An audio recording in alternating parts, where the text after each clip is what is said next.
A star can die so violently that its atoms are crushed out of existence. Electrons and protons are forced together. Mountains become only centimeters tall. Light bends around a surface hotter than fire.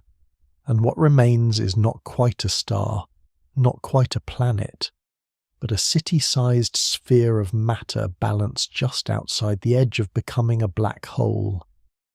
This is the strange physics of neutron stars, explained slowly, one layer at a time. If this kind of calm cosmic science helps make the universe feel a little closer, please give the video a like, subscribe for more deep space stories, and share it with someone who enjoys quiet mysteries before sleep. Thank you for spending your time here. I'd love to know what time it is where you're watching or listening from, and where in the world this video has found you. So feel free to leave a comment below.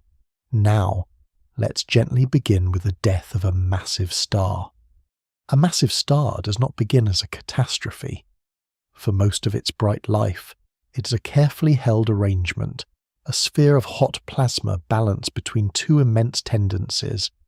Gravity pulls every layer inward, trying to compress the star toward its own center. Heat and radiation push outward, released by nuclear fusion in the core, where light atomic nuclei are pressed close enough to join and become heavier ones. In ordinary language, the star shines. In physical terms, it is continuously delaying collapse. Hydrogen becomes helium, and the energy released by that change moves outward through the star, steadily enough to resist the weight above. The star's shape, brightness, and long stability all depend on this exchange. Gravity squeezes, fusion answers.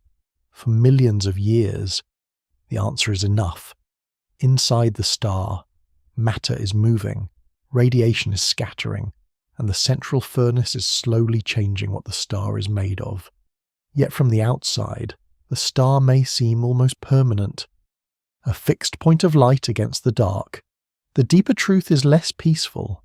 Every stable star is spending a limited supply of fuel, and every act of shining brings it closer to the moment when pressure can no longer match weight. The first stage of the path toward a neutron star is not the explosion itself, but this long, quieter counting in which gravity waits for the core to run out of ways to resist it. For a star like the Sun, the ending is gentler by cosmic standards. After hydrogen in the core becomes scarce, the star swells, burns helium into carbon and oxygen, sheds its outer layers, and leaves behind a white dwarf, a dense remnant supported by a pressure that comes from electrons resisting being crowded together. But a star born with many times the Sun's mass is moving toward a different ending. Its gravity is stronger, its core becomes hotter, its later stages of fusion do not unfold with the same calm pace as its youth. Once hydrogen has been depleted in the center, helium begins to fuse. When helium is exhausted, gravity tightens the core again, and the rising temperature makes new reactions possible. Carbon can fuse, then neon, then oxygen, then silicon. Each stage gives the star another temporary source of pressure, another layer in the struggle against inward collapse. But each stage also consumes itself more quickly than the last.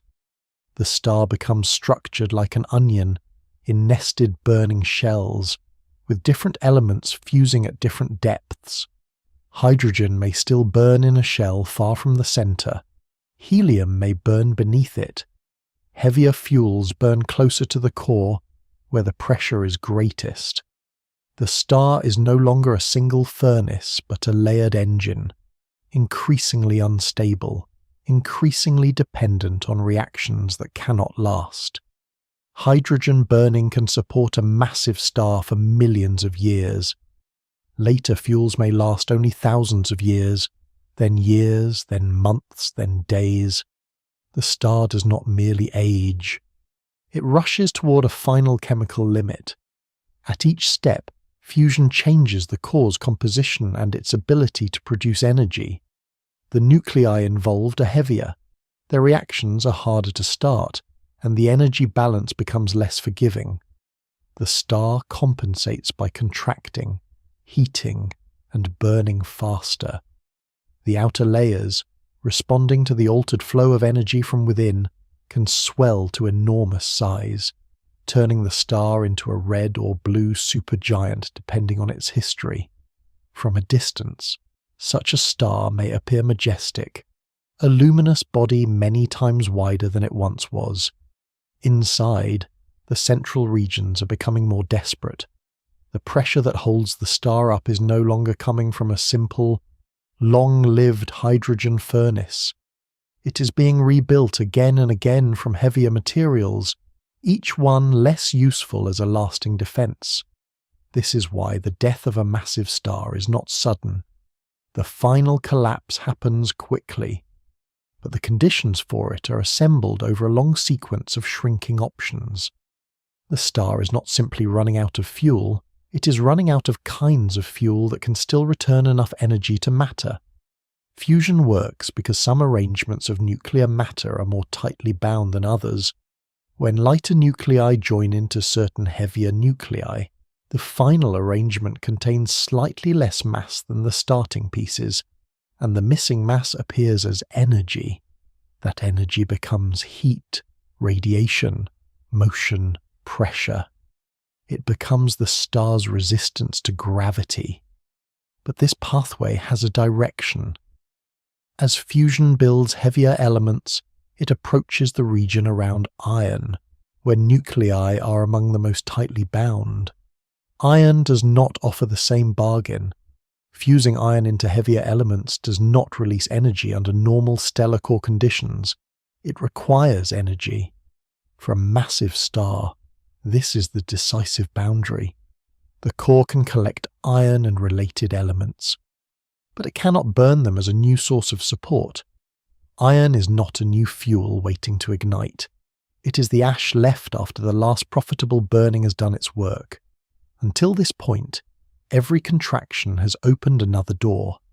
Gravity squeezes the core, the temperature rises, and a new set of fusion reactions begins.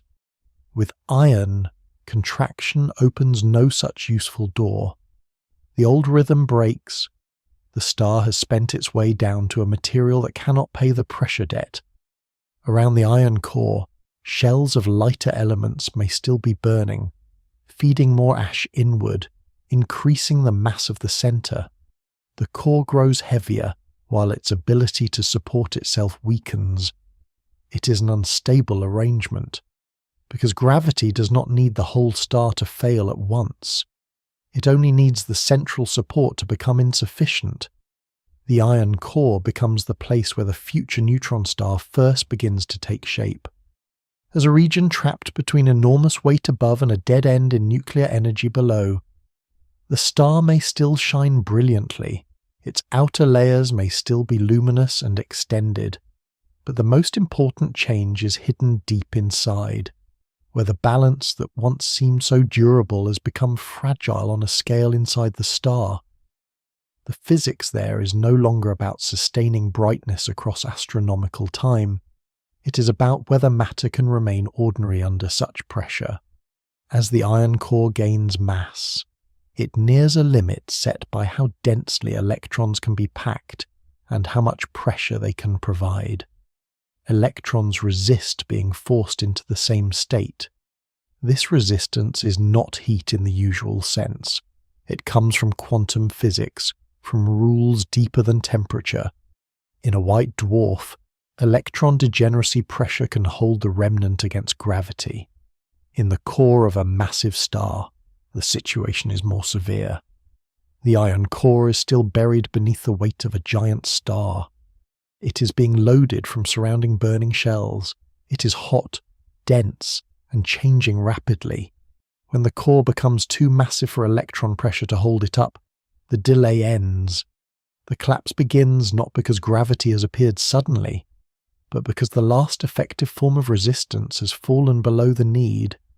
The star has no time to adjust gently. The inner core contracts, and as it does, density rises with astonishing speed. atomic structure loses any remaining relevance. The matter is no longer behaving like familiar material warmed or compressed. It is entering a regime where electrons, protons, neutrons, nuclei, and neutrinos determine the outcome under extraordinary conditions. Still, before the core becomes the neutron-rich remnant, the story remains a story of balance failing in layers. The collapse begins at the center and sends consequences outward. The outer star has not yet exploded. The visible surface has not yet announced the disaster in the deepest region. The star has simply crossed from support into free fall.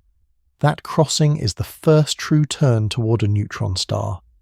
It is the moment when a structure once held up by fusion, radiation, and quantum pressure begins to surrender to compression so intense that the categories of ordinary matter will soon be rewritten.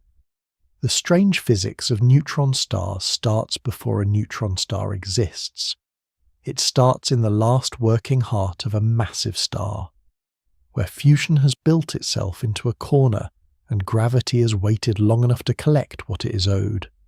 The remnant to come will be small, dense, rapidly spinning, and almost impossibly strong. But its origin is this slower pattern fuel becoming ash, ash becoming burden, burden becoming collapse. What looks later like a sudden cosmic explosion is prepared by a gradual narrowing of choices inside the star. Hydrogen gives way to helium. Helium gives way to heavier burning. Heavier burning gives way to iron. Iron gives way to failure. At the end of that sequence, the star is still present, still vast, still bright, but its central agreement has ended. The outward answer to gravity has finally grown quiet, and the next movement belongs to matter under pressure so great that it can no longer remain what it was. The iron core fails in a way that is quiet only because it is hidden. Far below the swollen surface of the dying star, the center has become a compact storehouse of nuclear ash, surrounded by shells that are still burning whatever fuels remain. The star may still pour light into space, but the core has stopped participating in the old bargain. It is no longer a furnace that can answer gravity with new energy. It is a weight being made heavier by the layers above it, a dense interior object growing inside a star that has not yet outwardly admitted that its end has begun. Around it, silicon burning continues for a short time, building iron group nuclei and adding them to the center. This is not renewal. It is the final thickening of a burden. Every bit of new iron increases the mass that must be supported, while offering no useful way to generate pressure through fusion. The core becomes a sealed account with no income and increasing debt, and the debt is gravitational. What makes iron so decisive is not that it is poisonous in some ordinary sense, but that it sits near the bottom of a nuclear energy valley. Lighter nuclei can often release energy by joining together, because the resulting nuclei are more tightly bound. The star has lived by moving matter in that direction, step by step, from hydrogen to helium, and then onward through heavier elements. But iron group nuclei are already so tightly bound that fusing them into heavier nuclei demands energy instead of releasing it. In a living core, that distinction is fatal. A star does not merely need reactions. It needs reactions that pay back more pressure than they cost. Iron cannot do that. It can collect. It can be squeezed. It can be heated. But it cannot become the next long-burning fuel. The previous pattern of the star, in which contraction unlocks another source of support, has ended. Gravity tightens the core, but the tightening does not lead to rescue. It leads to conditions under which support becomes harder, not easier. This is the first reason the collapse is so abrupt after so much preparation. The star has spent millions of years making the circumstances for a failure that unfolds in moments. Beneath the language of ash and fuel, another form of support still remains for a while. Electrons. The light particles that normally surround atomic nuclei resist being compressed into identical quantum states. This resistance is called electron degeneracy pressure, and it can be strong enough to hold up a white dwarf after a smaller star has shed its outer layers. In the iron core of a massive star, that pressure becomes the final barrier between structure and collapse. It does not depend on the core being hot. In fact, it comes from the way matter is organized at the quantum level, from the rule that electrons cannot all occupy the same state at once. As the core grows denser, the electrons are forced into higher and higher energies, and their collective resistance pushes back against gravity. For a time, this pressure delays the end. It gives the core a shape, a volume, a last form of stiffness. But the core is not isolated.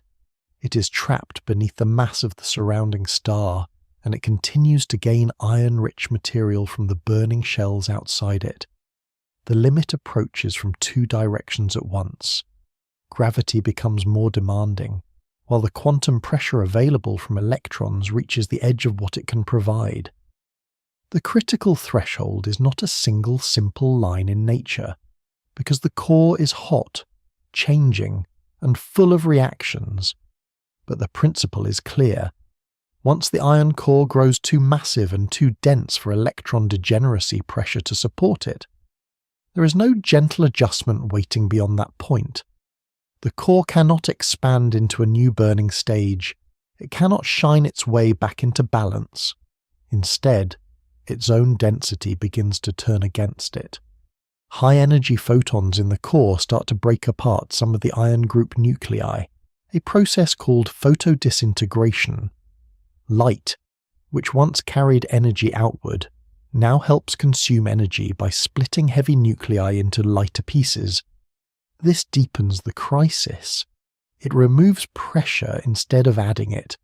The core has already lost fusion as a source of support, and now some of the energy still present is being spent undoing the very nuclei that earlier burning had assembled. Gravity is no longer merely stronger than the core's answer. The answer itself is being weakened. In the same rising density, electrons are driven into protons in the nuclei, producing neutrons and neutrinos. This electron capture also reduces the number of free electrons available to provide degeneracy pressure. The final barrier is being dismantled from within. The matter is not simply crushed like familiar material under a heavy load. Its composition is changing because the load is severe enough to force particles into new arrangements.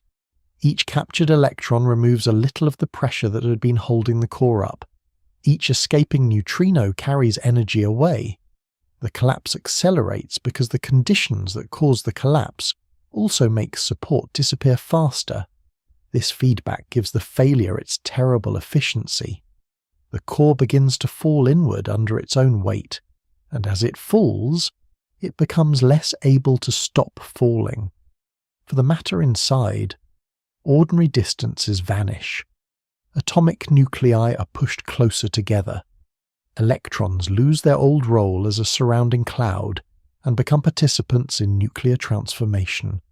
Protons are converted into neutrons in overwhelming numbers. The iron core, once an object made of recognizable nuclei and electrons, is moving towards something closer to the density of an atomic nucleus itself. Yet the transformation is not complete at once.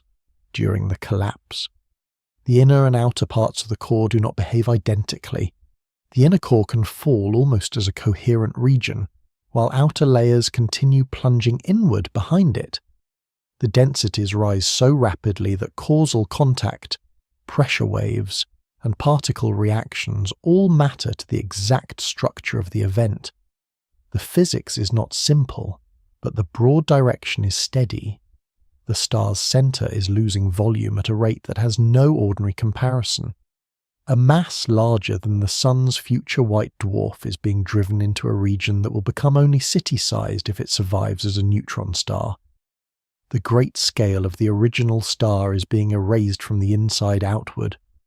In this short interval, the visible star and the central core belong almost to different worlds. The outer layers are still far away by stellar standards. They have not yet received the full message of the failure below.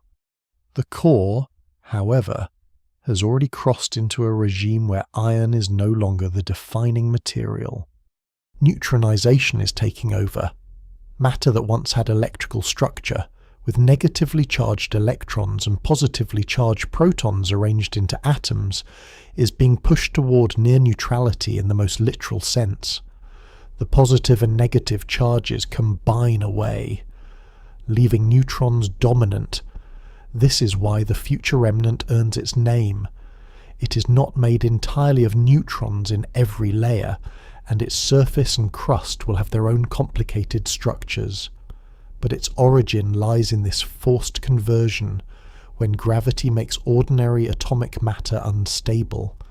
Iron marks the limit of energy-producing fusion. Electron capture marks the beginning of a new kind of matter. Between the two lies the true failure of the core. The most unsettling part is how little room there is for hesitation. For a long time, the star's life has been governed by gradual depletion. Hydrogen slowly falls, helium builds, heavier burning stages shorten, shells form, ash gathers. But once the iron core passes its support limit, gradual language no longer fits.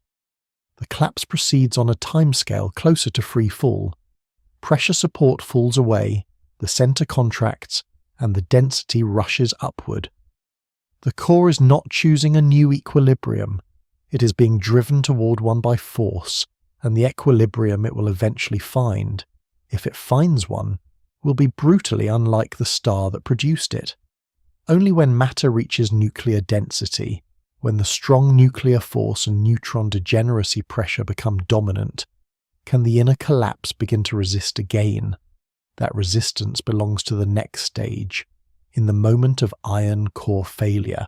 The important fact is, absence no usable fusion, not enough electron pressure, no stable atomic structure, no slow path back. The center of the star has become a place where every old support has either ended or been consumed by the conditions it was meant to withstand. This does not yet make the supernova visible. It does not yet scatter the outer layers into space. It creates the hidden violence that makes those later events possible. The star's death begins as a loss of support deep inside matter itself. Iron is the sign that fusion has reached its final profitable form.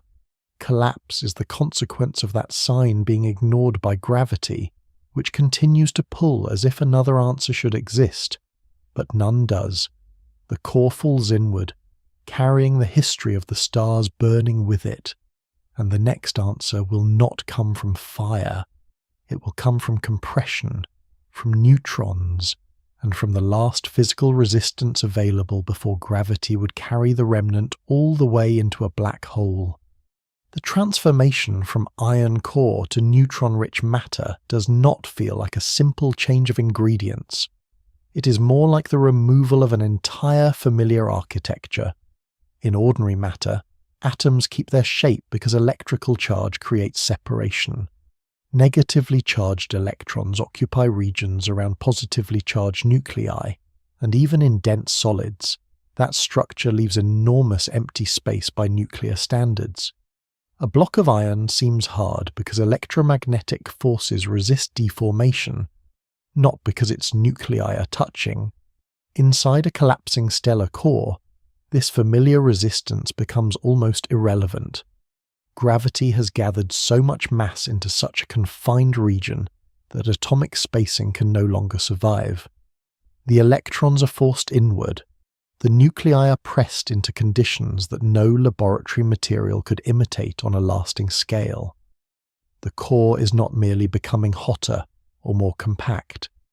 It is crossing into a state where the identities of particles begin to matter more than the chemistry they once formed.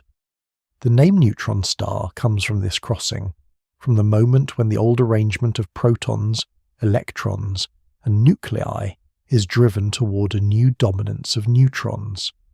The process begins with electron capture, a reaction that sounds small, but changes everything about how the core can support itself. A proton and an electron combine to form a neutron. While a neutrino is produced and carries energy away, the proton loses its positive charge by absorbing the electron's negative charge, and the result is electrically neutral. This does not happen because the particles prefer calm simplicity. It happens because the pressure has become extreme enough to make the reaction favourable. Electrons have been crowded into high-energy states by the collapse. Protons, held inside nuclei or present in the dense matter around them, are no longer shielded from this pressure-driven transformation. The core becomes a place where the distinction between atomic and nuclear matter begins to blur. Every electron captured removes one of the particles that help provide electron degeneracy pressure. The final support that had resisted gravity after fusion failed. At the same time, each emitted neutrino removes energy from the core. The reaction therefore has a double consequence. It changes protons into neutrons, and it weakens the very pressure that had been delaying collapse. This is why the collapse sharpens rather than slows. The material is falling inward, and the falling conditions make the material less able to resist. Neutrinos deserve a quiet place in this story because they are almost absent from ordinary experience, and yet decisive here. They are extremely light particles that interact very weakly with matter. In most familiar settings, they can pass through entire worlds with little chance of being stopped. Early in the collapse, many neutrinos escape, carrying away energy and information from the core. Later, as the density rises to astonishing levels, even neutrinos begin to have difficulty leaving. The matter becomes so compressed that the core can trap them for a time, turning a particle famous for slipping through matter into part of the pressure and heat of the event. This change signals how far the core has moved from everyday physics. The same object that once allowed light to wander outward through plasma over long spans now becomes dense enough to delay neutrinos. Inside that confinement, neutronization continues. The matter grows poorer in electrons and protons and richer in neutrons. The balance of forces is being rewritten in real time, not through chemistry, not through ordinary phase changes, but through weak nuclear interactions under crushing gravity. As the core contracts, density approaches the density inside atomic nuclei. That comparison is not decorative. Atomic nuclei are small regions where protons and neutrons are packed closely together by the strong nuclear force. In a neutron star's birth, a mass comparable to a stellar core is driven toward that same kind of packing, but spread across an object many kilometers wide rather than a nucleus too small to see. The result is sometimes described as a giant atomic nucleus, but that phrase is useful only if it is handled carefully. A neutron star is not simply one enormous ordinary nucleus. It has layers, gradients, a crust, superfluid interiors, magnetic fields, rotation, and uncertain states of matter at its center. Still, the comparison captures one essential point. The collapse removes much of the empty space that makes ordinary matter ordinary. What remains is matter pushed near the limits set by nuclear physics. In that region, the strong force begins to become important in a new way. At short distances, nucleons, meaning protons and neutrons, attract one another. At even shorter distances, they resist being pushed into the same place. This resistance helps halt the inner collapse. Together with neutron degeneracy pressure, the quantum pressure that arises because neutrons, like electrons, cannot all occupy the same state. The core has lost electron support, but it finds a more severe support at much greater density. The transition is not gentle. The inner core collapses until nuclear density is reached, then stiffens suddenly. The matter cannot simply continue compressing in the same way unless gravity is strong enough to overcome even this nuclear resistance. For many collapsing cores, The sudden stiffening produces a rebound. The inner region stops and pushes back against material still falling inward from above. The outer core does not know immediately that the center has stiffened. It keeps rushing inward, and when it meets the rebounding inner core, the interaction launches a shock wave. That shock will belong to the supernova story. But its origin is already present here, in the moment when matter becoming neutron-rich finds the first hard boundary left to it. Before that boundary appears, the collapse has been a surrender. After it appears, the remnant has at least the possibility of survival. Survival depends on mass. If the collapsing core is too heavy, not even neutron degeneracy pressure and nuclear forces can hold it up, and gravity continues toward a black hole. If the mass remains within the allowable range, the core settles into a neutron star, an object in which gravity has almost won but not completely. That almost is the source of much of the strangeness. A neutron star is matter held just outside the condition where escape becomes impossible. Its existence is a compromise between collapse and resistance, written at densities where the usual intuition for material strength, weight, and size no longer works. The neutrons inside are not quiet pebbles packed into a ball. They form a quantum fluid. And in many models, parts of the interior may behave as a superfluid, a state in which matter can flow without ordinary internal friction. Protons, though far fewer than neutrons, may form a superconducting component, carrying electrical currents in unusual ways. These details matter because they help shape how neutron stars rotate. Cool, crack, pulse, and sometimes glitch, suddenly changing their spin. The first act of neutron formation therefore sets up later mysteries. It does not only create a dense remnant, it creates a remnant whose interior is governed by collective quantum behavior on the scale of a city. That is one of the quiet shocks of neutron star physics. Quantum effects, usually associated with particles and atoms, become structural principles for an astronomical body. The star is large enough to have mountains, gravity, weathering by radiation, magnetic fields, and an outer crust. Yet its stability depends on rules that belong to the deepest behavior of matter. In a collapsing core, the making of neutrons is also the making of a boundary between two possible endings. On one side is a successful neutron star, compact, hot, spinning, and dense beyond familiar comparison. On the other side is continued collapse, where the remnant loses even the last resistance and disappears behind an event horizon. The difference may be only a matter of mass and the stiffness of ultra-dense matter, a property still not fully known. That uncertainty reaches all the way back into the collapse itself.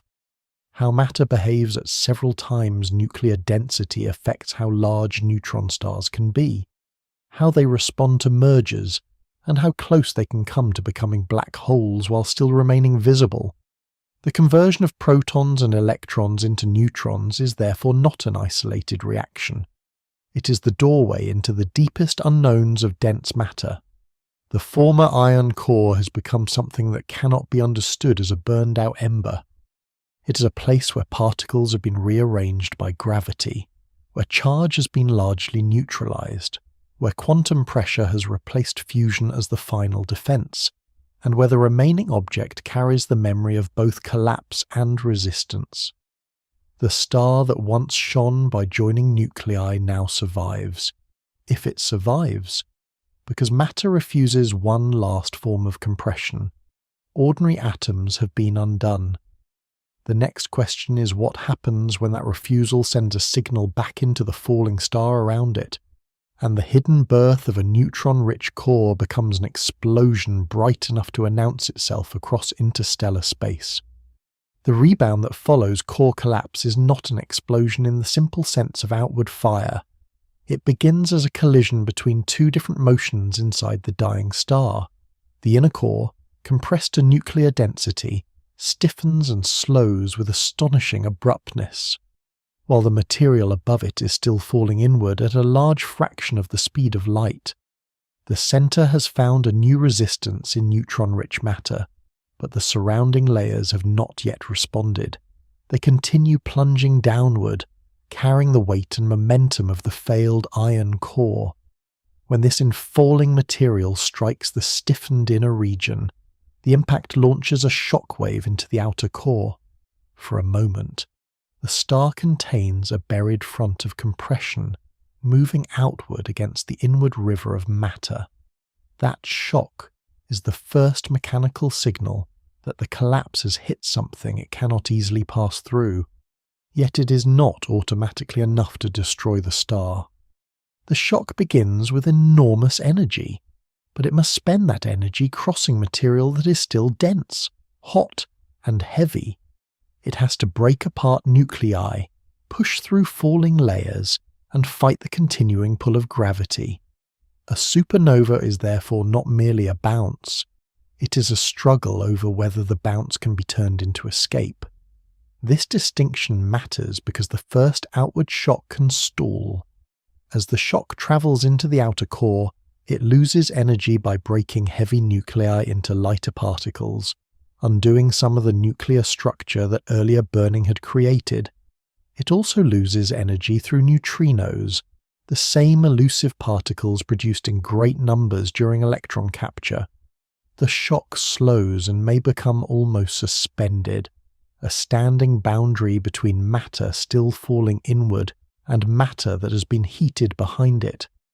In that suspended state, the fate of the star depends on processes that are difficult to see directly but essential to the outcome. The newly formed proto-neutron star, still hot and not yet settled, releases an immense flood of neutrinos as it cools and contracts. Most of those neutrinos stream outward, barely interacting. A small fraction deposit energy in the stalled shock region. That small fraction can matter greatly because the total neutrino flow is so vast. The shock may be revived, not by ordinary light and not by the initial bounce alone, but by neutrino heating and turbulent motion in the dense layers above the newborn remnant. The explosion, in this view, is a delayed consequence of collapse. The star fails inward first. Only afterward does a portion of that failure become outward motion strong enough to unbind the outer layers. The forming neutron star sits at the center of this exchange, both the remnant of the collapse and the engine that helps drive the visible event. Its surface is not yet the cooler crust that will exist later. It is a blazing, compact object surrounded by matter, neutrinos, magnetic fields, and violent fluid motion. It is trying to settle, but the rest of the star is still reacting to its birth. The shock, once revived, moves outward through the layers that the old star built over its lifetime. It passes through silicon-rich material, then oxygen, neon, carbon, helium, and hydrogen, depending on the original star's structure. Each layer carries a record of earlier burning. Now those layers are heated, compressed, disrupted, and accelerated into space.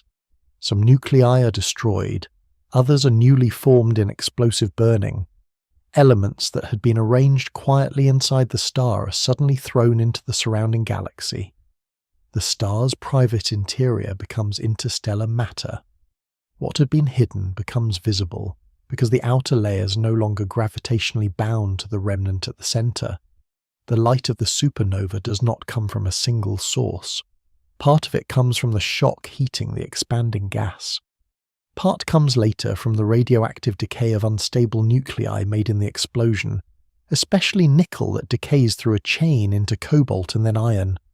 The event can become bright enough to rival the combined light of a galaxy, not because the neutron star itself shines like a lamp, but because the star's outer mass has been violently heated and spread across a vast volume. In the earliest moments, however, before optical light escapes, the core has already announced its transformation through neutrinos. In a nearby supernova, neutrinos would arrive before the visible display, because they escape from deep layers sooner than light can work its way out through the star. This gives the event a strange order. The deepest message comes first, almost silent, carried by particles that rarely stop. The beautiful brightness follows later, after the shock has reached regions where photons can finally escape.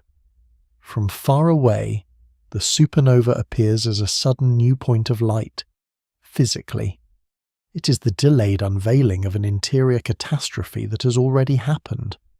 The newborn neutron star remains at the center if the collapse has not continued into a black hole.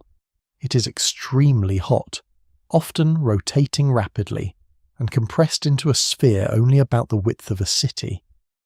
The explosion around it is expanding outward, but the remnant is still adjusting inward. Material can continue to fall back after the blast, depending on the details of the explosion. If too much mass returns, the neutron star may be pushed over its limit and collapse further. If it remains below that limit, it survives as one of the densest visible objects in the universe. This survival is not passive. The neutron star is born with a gravitational field so strong that the shape of space around it is sharply curved. Light leaving its surface is redshifted, losing energy as it climbs away. Some light emitted from the far side can be bent around the star, meaning that more than the front hemisphere may be visible in principle. The remnant is already strange even before its later life as a pulsar or magnetar begins. The supernova creates the conditions for that later life by separating the compact core from the envelope that once buried it. Without the explosion, the neutron-rich core would remain hidden or be smothered by fallback. With the explosion, it becomes a naked remnant, exposed to space, cooling slowly through neutrino emission and radiation, and carrying the momentum of the collapse in its spin and magnetic field. The violence of the supernova is therefore also an act of revelation. It strips away the old star and leaves behind the physical answer to the question of what matter becomes when fusion can no longer hold gravity back. Yet the answer is incomplete, because the explosion itself remains one of the most demanding problems in astrophysics. Computer models must follow gravity, nuclear reactions, neutrino transport, magnetic effects, turbulence, rotation, and the behavior of matter at extreme density. Small differences in the original star can lead to different outcomes. Some massive stars explode cleanly. Some may collapse quietly into black holes. Some may leave neutron stars with unusual speeds, as if the explosion kicked the remnant unevenly.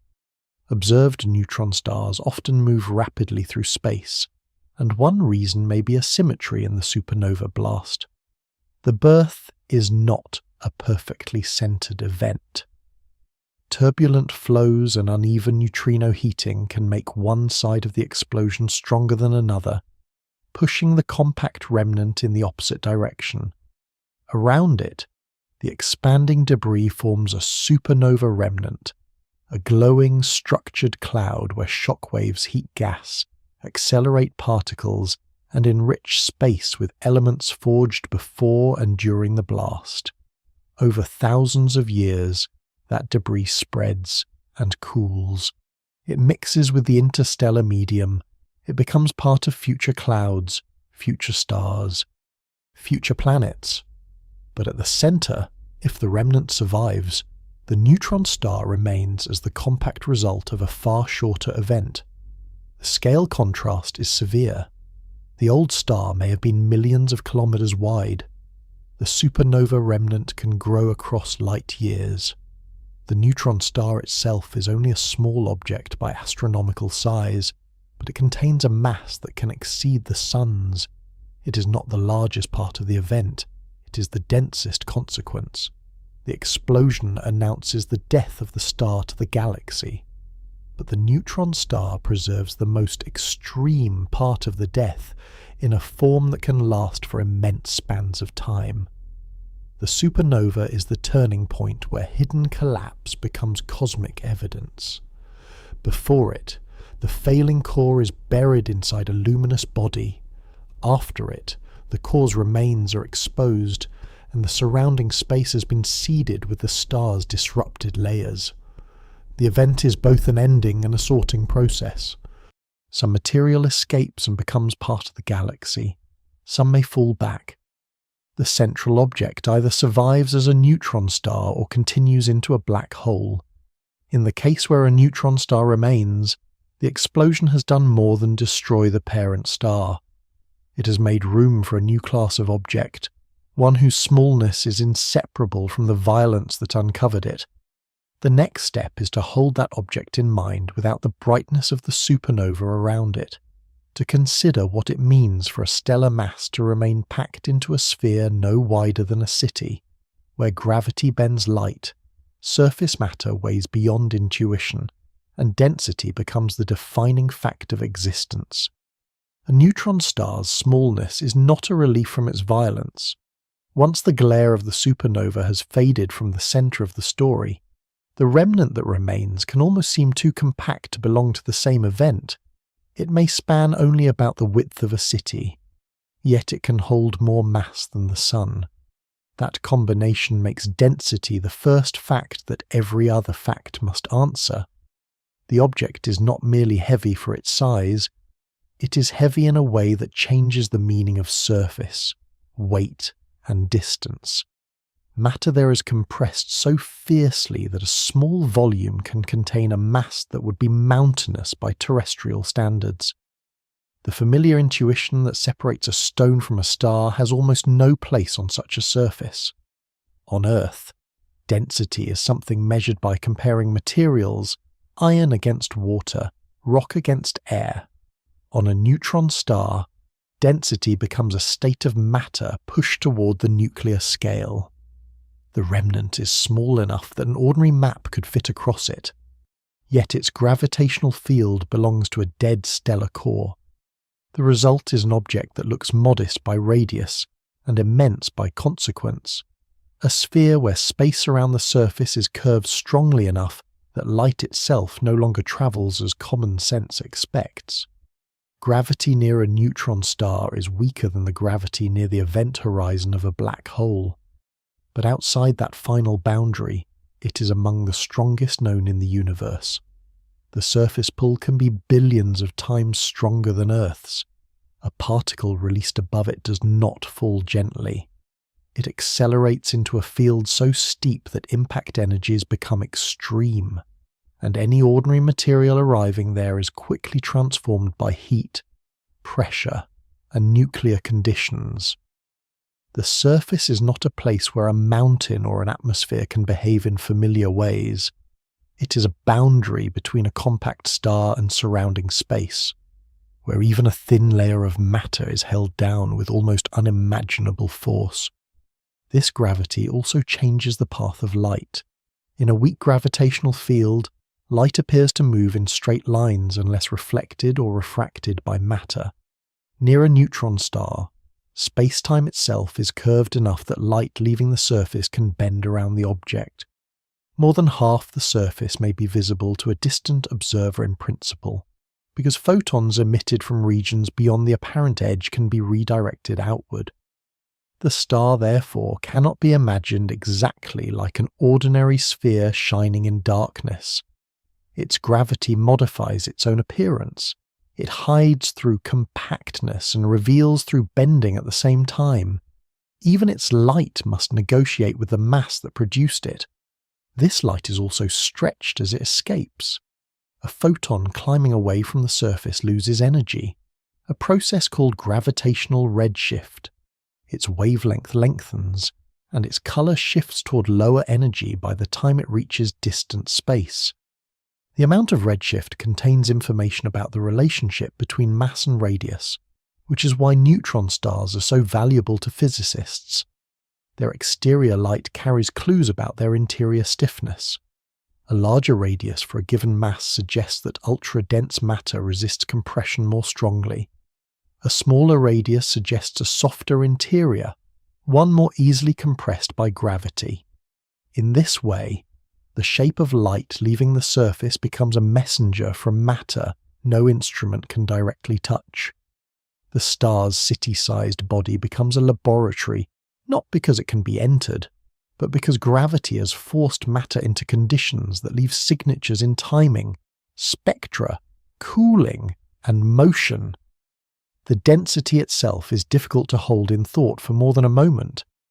A spoonful metaphor is often used because the actual numbers are too far from ordinary experience. But even that image can mislead if it makes neutron star matter sound like something that could be scooped and carried away. It could not. The density belongs to the conditions created by the star's gravity. Remove a fragment from that pressure, if such a thing were somehow possible, and the matter would not remain a stable household object. The useful part of the comparison is only the compression. Mass that once occupied a stellar core now occupies a region whose diameter may be only tens of kilometers. The empty space inside atoms has been largely erased. Nuclei, neutrons, electrons, and possibly more exotic particles are arranged by a pressure field so severe that material strength becomes a secondary idea. The star is held together not like a planet made of rock, but like a gravitationally bound quantum object, with layers that respond to both nuclear forces and the curved space-time they create.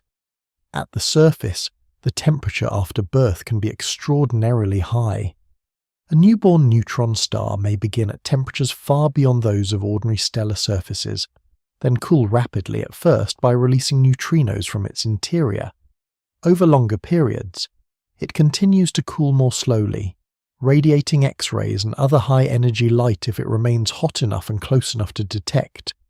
Its heat is not the heat of ongoing fusion. The neutron star has no normal fusion engine in its core. Its glow comes from residual thermal energy, from magnetic processes, from particles accelerated in its magnetosphere, or from material falling onto it in systems where a companion star feeds it. The old form of stellar life has ended. The remnant shines by after effects and interactions. That difference gives the neutron star a strange status. It is called a star, but it does not live as ordinary stars do. It is the compact record of a star's support failing, still hot, still active, but no longer balanced by nuclear burning. Its mass and radius also place it near a boundary that nature does not cross gently. If more mass is added to a neutron star, gravity intensifies. The interior must provide more pressure to resist collapse. There is a maximum mass beyond which no stable neutron star can remain. Though the exact value depends on the unknown behavior of matter at extreme density. Observations of heavy neutron stars show that this maximum must be at least above about 2 times the mass of the Sun. But where the true limit lies remains one of the central questions. This is why every precise measurement of a neutron star's mass and radius matters. Each one narrows the possible equations of state, the rules describing how pressure and density relate inside the star.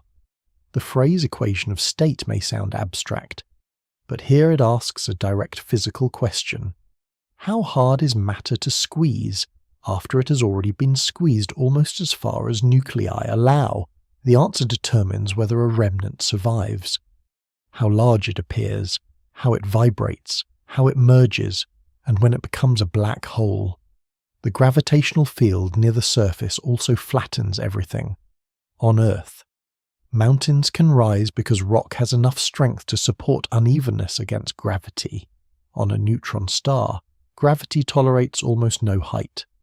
Irregularities may exist, especially in the solid crust, but even small elevations can have enormous mass.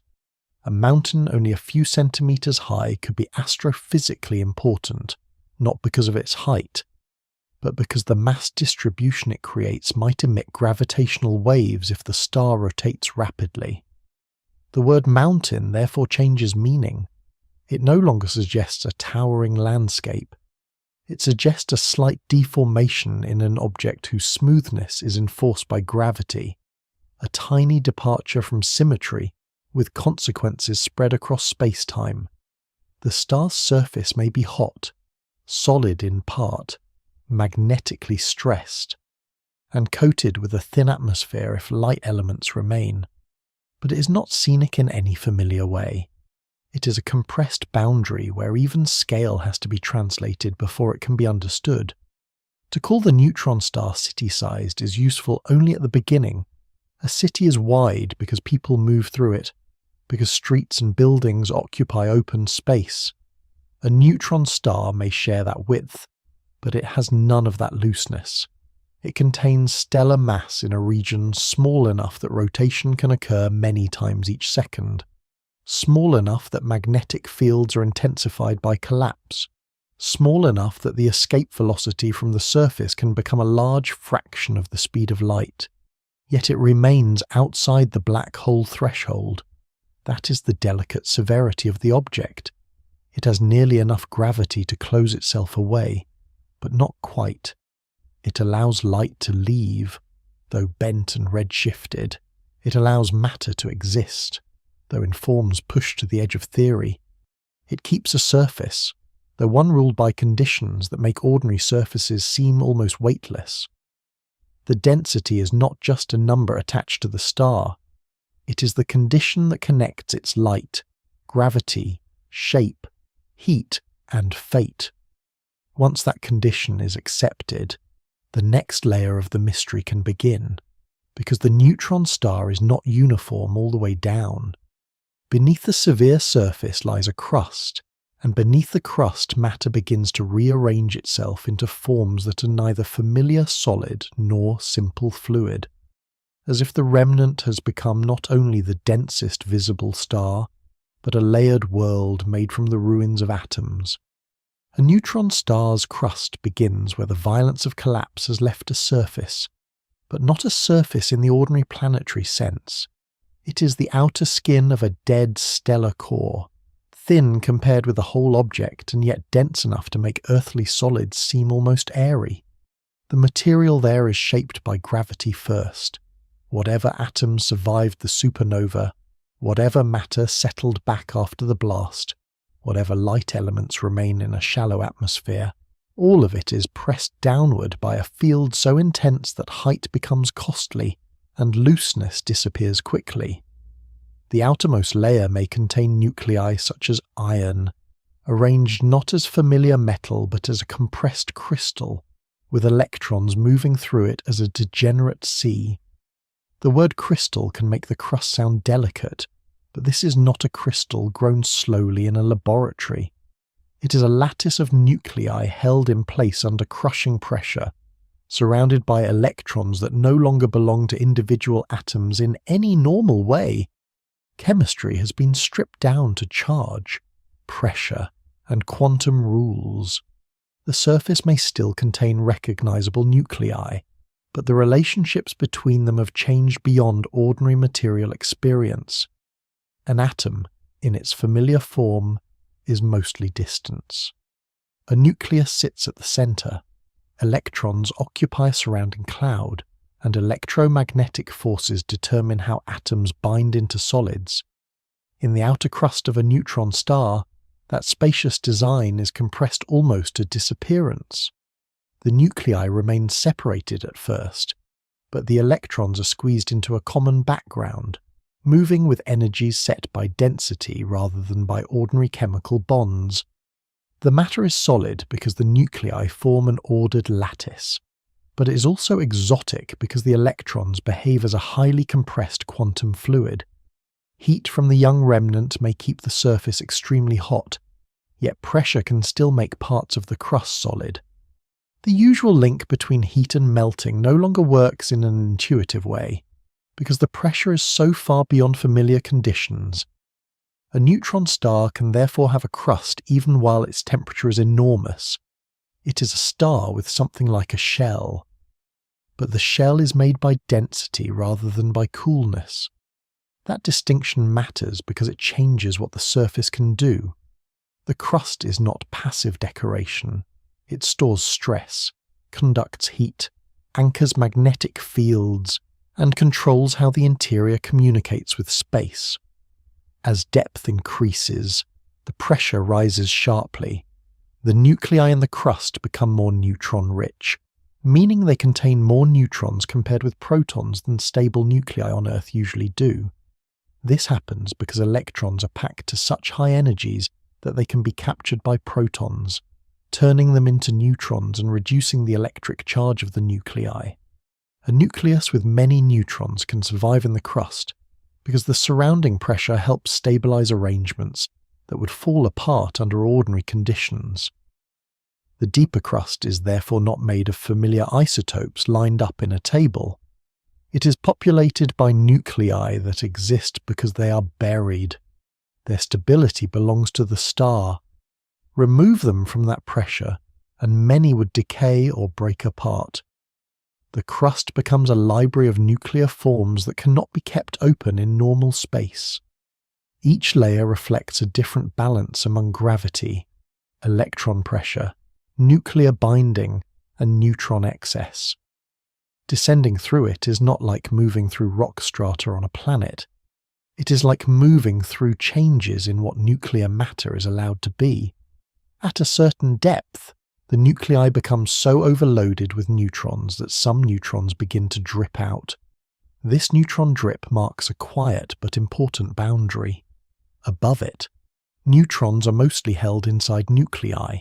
Below it, free neutrons move between the nuclei, creating a mixture of nuclear clusters, electrons, and a neutron fluid. The crust has not yet become the core, but it is no longer simply a lattice of isolated nuclei.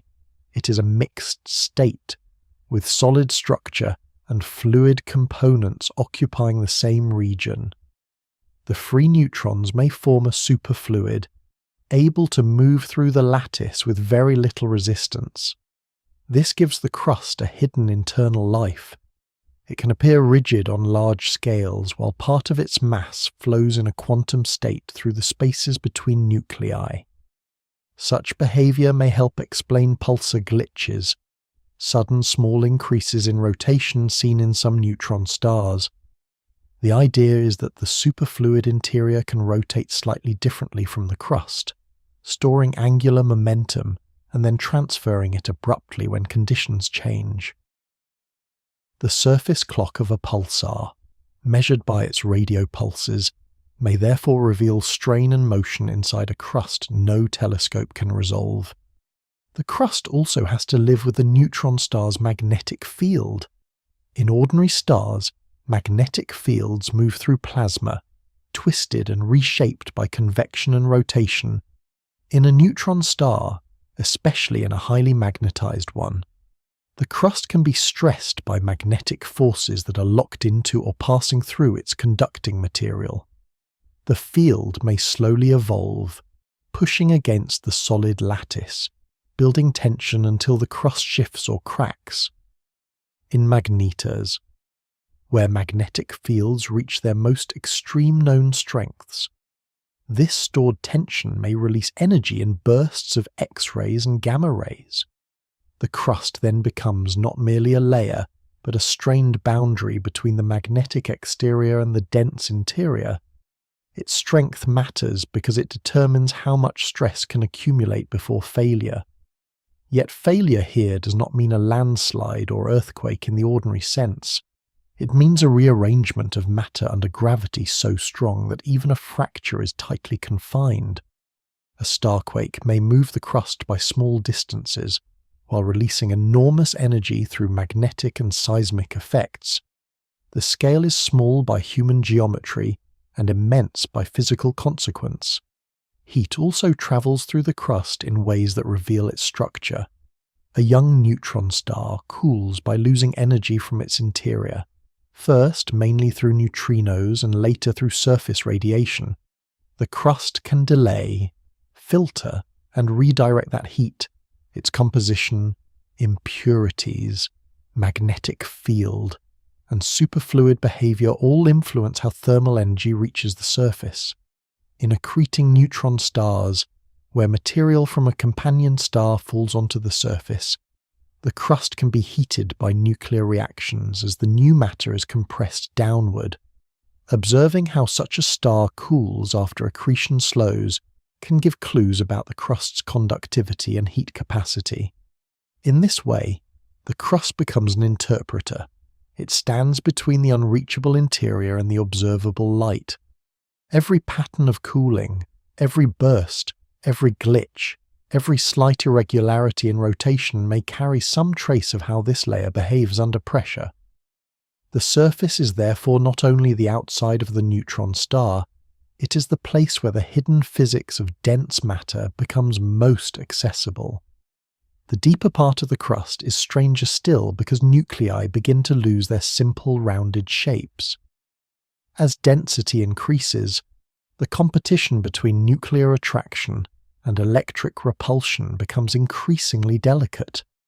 Protons repel one another because they have the same positive charge, while the strong nuclear force pulls protons and neutrons together over very short distances. In the dense lower crust, matter can reduce its energy by forming extended shapes rather than separate compact nuclei. This is the beginning of the region often called nuclear pasta, where nuclear material may arrange itself into rods, sheets, tubes, and other geometries. That deeper transition will require its own slow attention, because it is not a decorative oddity but a sign that matter is running out of ordinary forms. Even before reaching it, the crust has already changed the meaning of solidity. It has shown that a neutron star is not a uniform ball of neutrons, but a layered object whose outer regions preserve traces of nuclei, electrons, free neutrons, magnetic stress, and quantum flow. This is why the crust is one of the most important parts of the neutron star. Despite being thin, it is the layer where the remnant still carries some recognizable elements of atomic matter, and also the layer where those elements are visibly being transformed. It is familiar enough to speak of a lattice, a surface, a crack, a temperature, a shell. It is unfamiliar enough that each of those words needs caution. The lattice is nuclear, the surface is relativistic, the crack is magnetically loaded, the temperature is not enough to erase solidity, and the shell is held down by gravity that makes ordinary strength seem weightless. In the crust, the neutron star becomes almost planetary in structure, while remaining completely unplanetary in substance. It has an outside and an inside. It has layers. It has a hard region over a deeper fluid. But every analogy bends under the density. The crust is the last place where nuclei remain mostly distinct before pressure begins to merge them into stranger arrangements. It is a boundary not only in space, but in physics, marking the passage from compressed atoms toward matter that no longer accepts the shapes atoms once knew. Nuclear pasta begins where ordinary nuclear shapes lose their privilege. Deep in the lower crust of a neutron star, pressure has pushed nuclei so close together that the idea of each nucleus as a small, round island no longer gives the lowest energy arrangement. The protons still repel one another through electric charge. The strong nuclear force still pulls nearby protons and neutrons together over very short distances. Free neutrons move around and through the structures, adding another component to the mixture. Under these conditions, matter searches for compromise. It cannot spread out freely, because gravity and pressure allow almost no room. It cannot simply gather into one uniform mass yet, because electric repulsion and nuclear surface energy still matter. So the nuclei deform. Rounded clusters stretch into rods. Rods can organize into sheets. Sheets can give way to tubes or bubbles as the density continues to climb. The names often given to these shapes sound almost casual. Spaghetti, lasagna, and other pasta-like forms. But the physics behind them is severe. These are not playful shapes floating inside a star. They are nuclear structures formed because matter under crushing pressure has run out of simple geometry. The pasta region may be thin compared with the whole neutron star, but it could have an outsized influence on how the star behaves. In ordinary solids, Strength depends on bonds between atoms and the arrangement of crystals. In nuclear pasta, the forces are nuclear, the densities are enormous, and the structures may extend over distances far larger than the individual nuclei while remaining microscopic by human scale. Simulations suggest that some phases of nuclear pasta could be extraordinarily strong, perhaps among the strongest materials in the universe. That strength does not mean the material is rigid in a familiar way. It means that deforming it requires a huge amount of energy compared with normal matter, because the deformation must work against nuclear forces, electric forces, and the pressure of surrounding neutrons. The crust above may crack under stress, but the pasta below could resist, bend, pin, or slow the motion of the star's interior. A region that sounds like an odd footnote may help determine how a neutron star stores strain, how it releases energy, and how smoothly its inner layers rotate beneath the surface. The reason these shapes appear is a balance between competing costs. A compact nucleus has surface energy, because particles at its edge are less tightly surrounded than particles inside. Making many small nuclei creates a lot of surface area.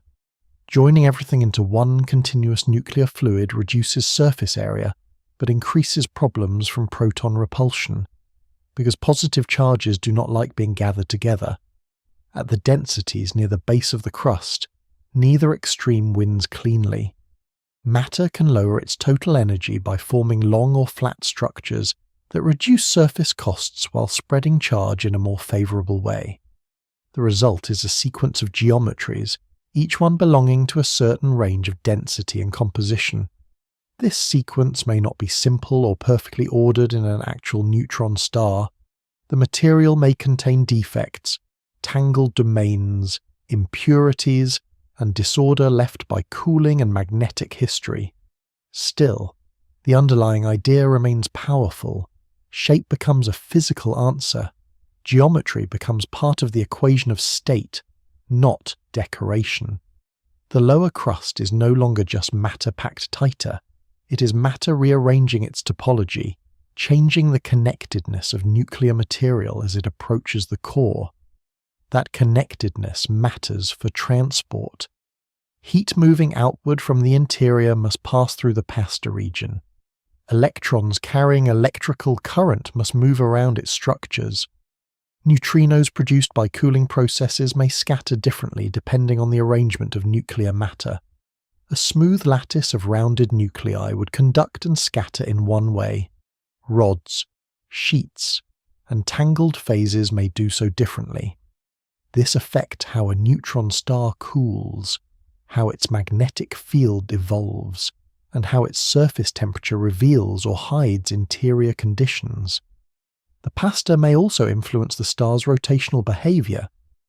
In parts of the crust, free neutrons are expected to form a superfluid vortices, thin lines around which the quantum fluid circulates, can become pinned to structures in the crust. If the pasta region pins these vortices strongly, it may help store angular momentum until a sudden transfer produces a pulsar glitch. If it allows them to move more easily, the coupling between crust and interior may be different. Observed glitches are small in fractional size, but they are large as evidence. They suggest that the star is not rotating as one simple solid object. Different components inside it can lag, grip, release, and realign.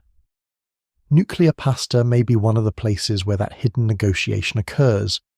The pasta region also sits near the boundary between crust and core, which gives it a special interpretive role. Above it, nuclei remain distinct enough to form a solid lattice.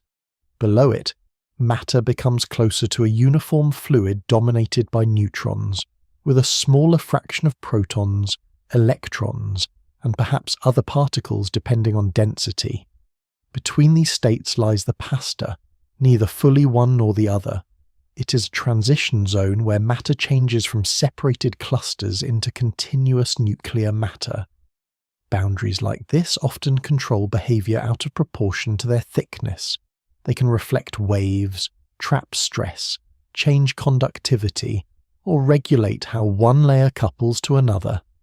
In neutron stars, where observations are indirect, such boundary physics becomes especially important.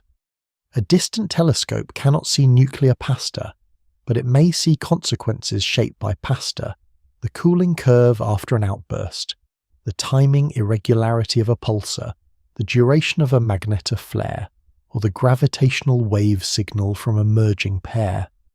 Each observation is separated from the pasta by many layers of inference, yet the lower crust remains one of the few plausible places where dense nuclear geometry can leave a macroscopic mark. There is an even quieter implication in these shapes. Matter on Earth occupies only a narrow set of the possibilities allowed by physics. At familiar pressure, nuclei stay tiny and separate, and atoms build the world by sharing or exchanging electrons. In a neutron star crust, electrons have been compressed into a sea. Neutrons have begun to drip out, and nuclei have become large collective structures. The periodic table is no longer the main map. Instead, the map is written by density. Deeper means more neutron-rich, more connected, less atomic, and closer to the fluid interior. Nuclear pasta is one of the last stages before the old idea of a nucleus dissolves into bulk nuclear matter. It shows that the passage from atoms to neutron fluid is not abrupt. It has architecture. It has intermediate forms. It has a strange patience, as if matter tries several shapes before surrendering the separate nucleus entirely. That patience is enforced by gravity and revealed through theory, because direct experiment cannot hold a piece of neutron star crust in a laboratory. Nuclear physicists can study fragments of the relevant behavior in particle accelerators, heavy ion collisions, and calculations. But the full environment belongs to the star. This means the pasta remains partly theoretical, supported by models of nuclear interactions under extreme density.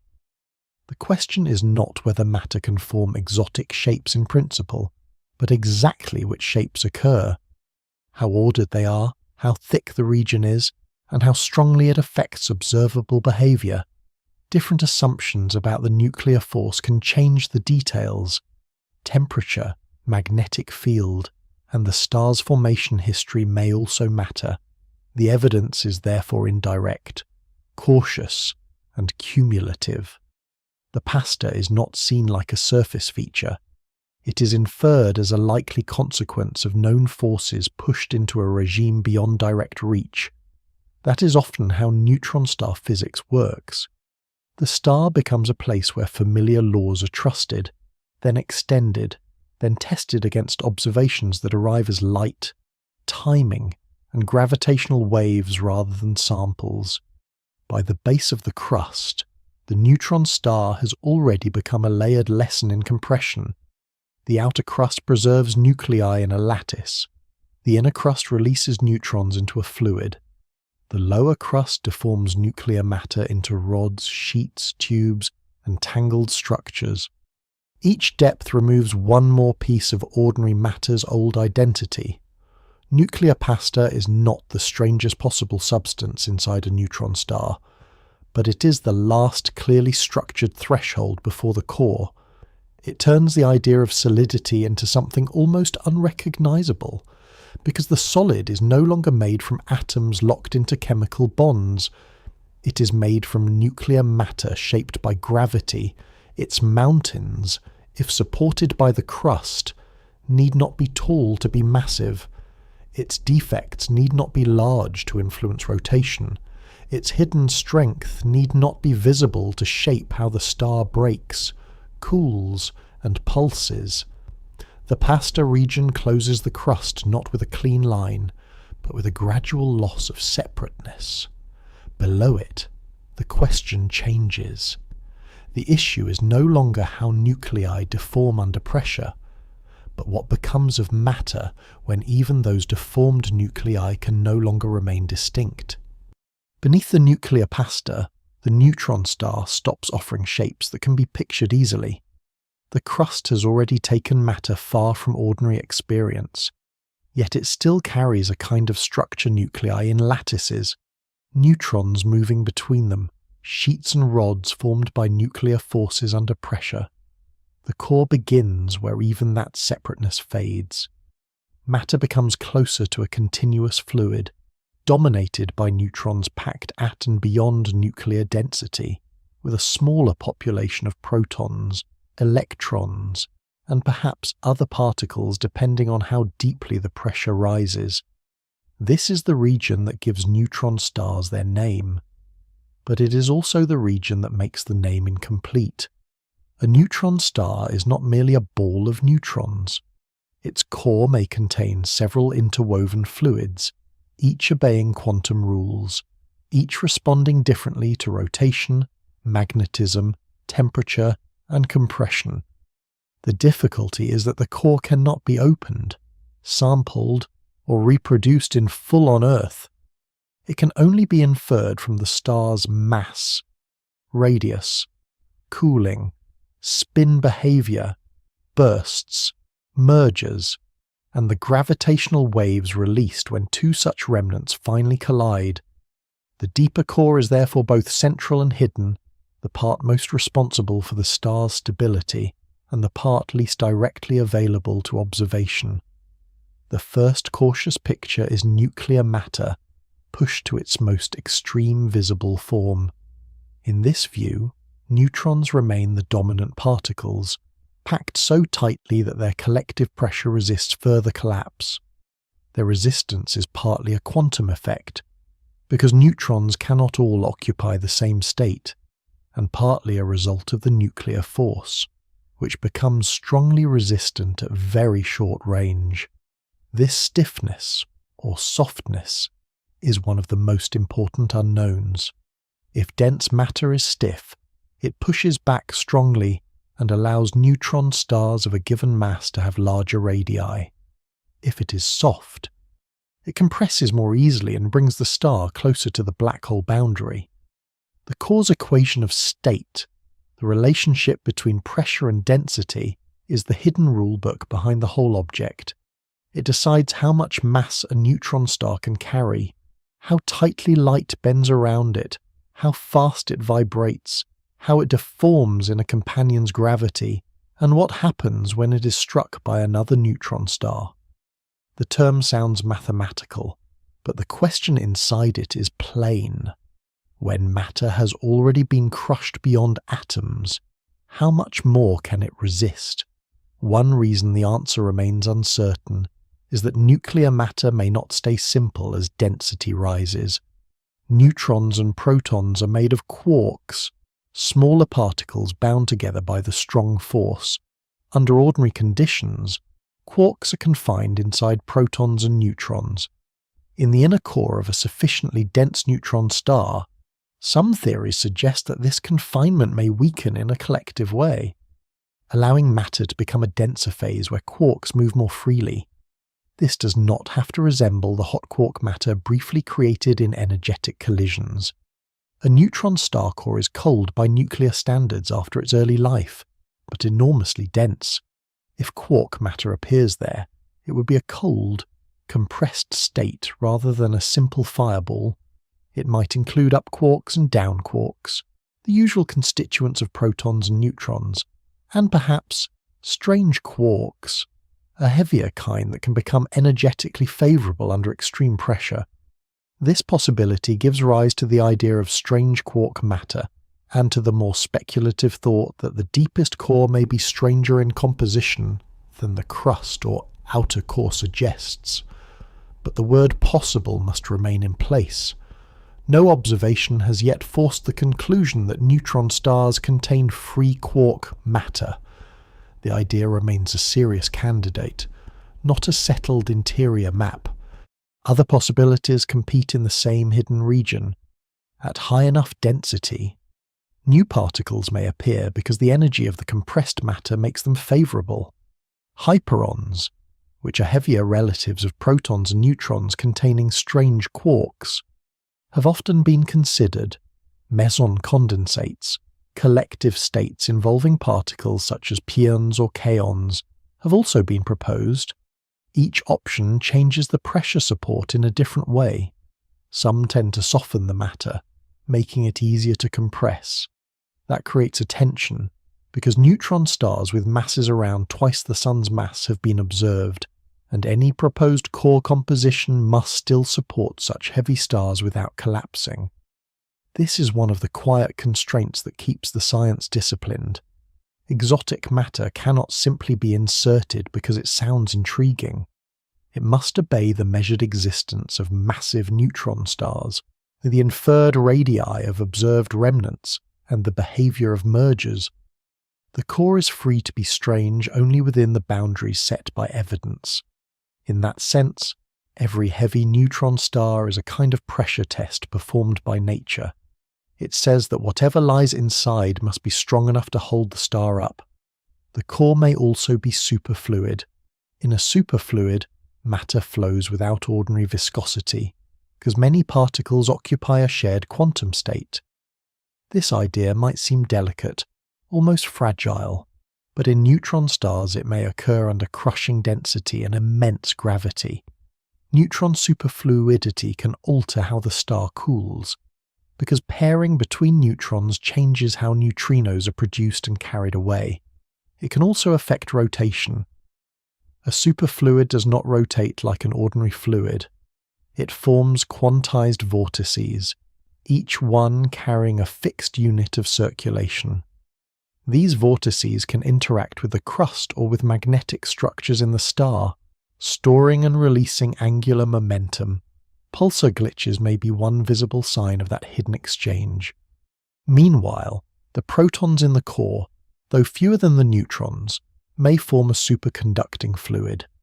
Superconductivity changes how magnetic fields thread the interior, possibly dividing the field into tiny flux tubes rather than allowing it to pass smoothly. The core is then not a uniform sea, but a layered, interacting quantum system, where rotation and magnetism are carried by structures too small to observe and too important to ignore. This hidden complexity matters because the core must explain the star's long-term behavior. A neutron star cools from the inside outward. Its temperature history depends on which particles are present, how they pair, and how easily neutrinos escape. Some cooling pathways are rapid, especially if certain reactions are allowed by the particle mix and density. Others are slower, suppressed by superfluid pairing or by the absence of the right particle balance. Observing the thermal glow of neutron stars at different ages can therefore narrow the core's possibilities, though never without uncertainty. Timing does similar work. A pulsar's spin is extraordinarily regular, yet small irregularities reveal that the interior is not perfectly locked to the crust. Magnetar flares suggest that magnetic energy stored inside and around the star can be released violently through crustal and magnetospheric changes. Mergers add another kind of evidence. When two neutron stars orbit close enough to deform one another before collision, the degree of deformation depends on the interior stiffness. A softer star is more easily stretched. A stiffer star resists. The gravitational waves from such events carry a faint imprint of that response, making the unknown core part of a signal measured across cosmic distance. The deepest question is whether there is a sharp transition hidden inside, a boundary where one phase of matter gives way to another. The crust has gradual transitions, from nuclei to neutron drip to pasta to uniform nuclear fluid. The core may contain a more dramatic change if nuclear matter converts into quark matter or some other exotic phase. Such a transition could affect the mass and radius relation, the star's oscillations, and the remnant formed after a merger. Some models even allow the possibility of compact stars that look like neutron stars from outside, but contain large quark cores, or in more speculative versions are made almost entirely of strange matter. These ideas remain carefully unsettled. They are not fantasies, because they arise from real attempts to extend known particle physics into extreme density. They are not facts. because the evidence has not chosen one picture clearly. The core remains a place where theory walks ahead with a lamp, and observation follows by measuring whatever light, timing, and space-time ripples can escape. What makes the unknown core so powerful as a scientific problem is that it is not empty uncertainty. It is constrained uncertainty. The outer layers tell part of the story, the mass tells another, the radius, if measured well enough, presses harder. The cooling curve, the glitches, the bursts, and the merger waves each remove some possibilities and leave others standing. The result is a hidden interior that grows less vague over time, even if it remains unseen. Beneath the crust, beneath the pasta, beneath the last recognizable architecture of nuclei, matter may remain a neutron-rich quantum fluid, or it may cross into particles and phases that only appear when gravity has nearly finished its work. The answer determines whether the neutron star is a final stronghold of nuclear matter or a doorway into something deeper. For now, the core holds both meanings at once. It is the support that prevents immediate collapse, and it is the mystery that prevents the object from being fully explained. A pulsar begins with a remnant that has kept the angular momentum of a much larger star. Before collapse, the core of the massive star is wide by comparison, rotating with the rest of the stellar interior in a pattern shaped by magnetic coupling, turbulence, and the long history of the star's life. When that core is crushed into a neutron star, its radius shrinks enormously. The same principle that makes a spinning skater turn faster when drawing in the arms operates here, but under conditions far beyond any graceful comparison. Mass that once occupied a broad stellar center is forced into a sphere only city-sized, and the rotation rate rises sharply. A newborn neutron star can spin many times each second, and some older neutron stars, especially those fed by companion stars, can be spun up to hundreds of rotations each second. The remnant is not merely small and dense, it is a compact rotating engine, carrying a magnetic field, a solid crust, a quantum interior, and a gravitational field strong enough to bend the light it releases. Rotation gives this engine a rhythm, magnetism gives it a voice. Together they turn some neutron stars into pulsars, among the most precise natural clocks known. The word pulsar comes from the pulses that arrive at Earth, usually in radio waves but sometimes also in visible light, X-rays or gamma rays. The star itself is not switching on and off like a lamp. Its emission is shaped into beams connected to the magnetic field, and as the neutron star rotates, those beams sweep through space. If one of them crosses Earth, telescopes receive a flash each time the beam points this way. The effect is often compared to a lighthouse, though the comparison is only partial. A lighthouse beam moves because a mechanism turns a light around a tower. A pulsar beam is tied to a magnetic field rooted in a compact relativistic object, surrounded by charged particles accelerated to extreme energies.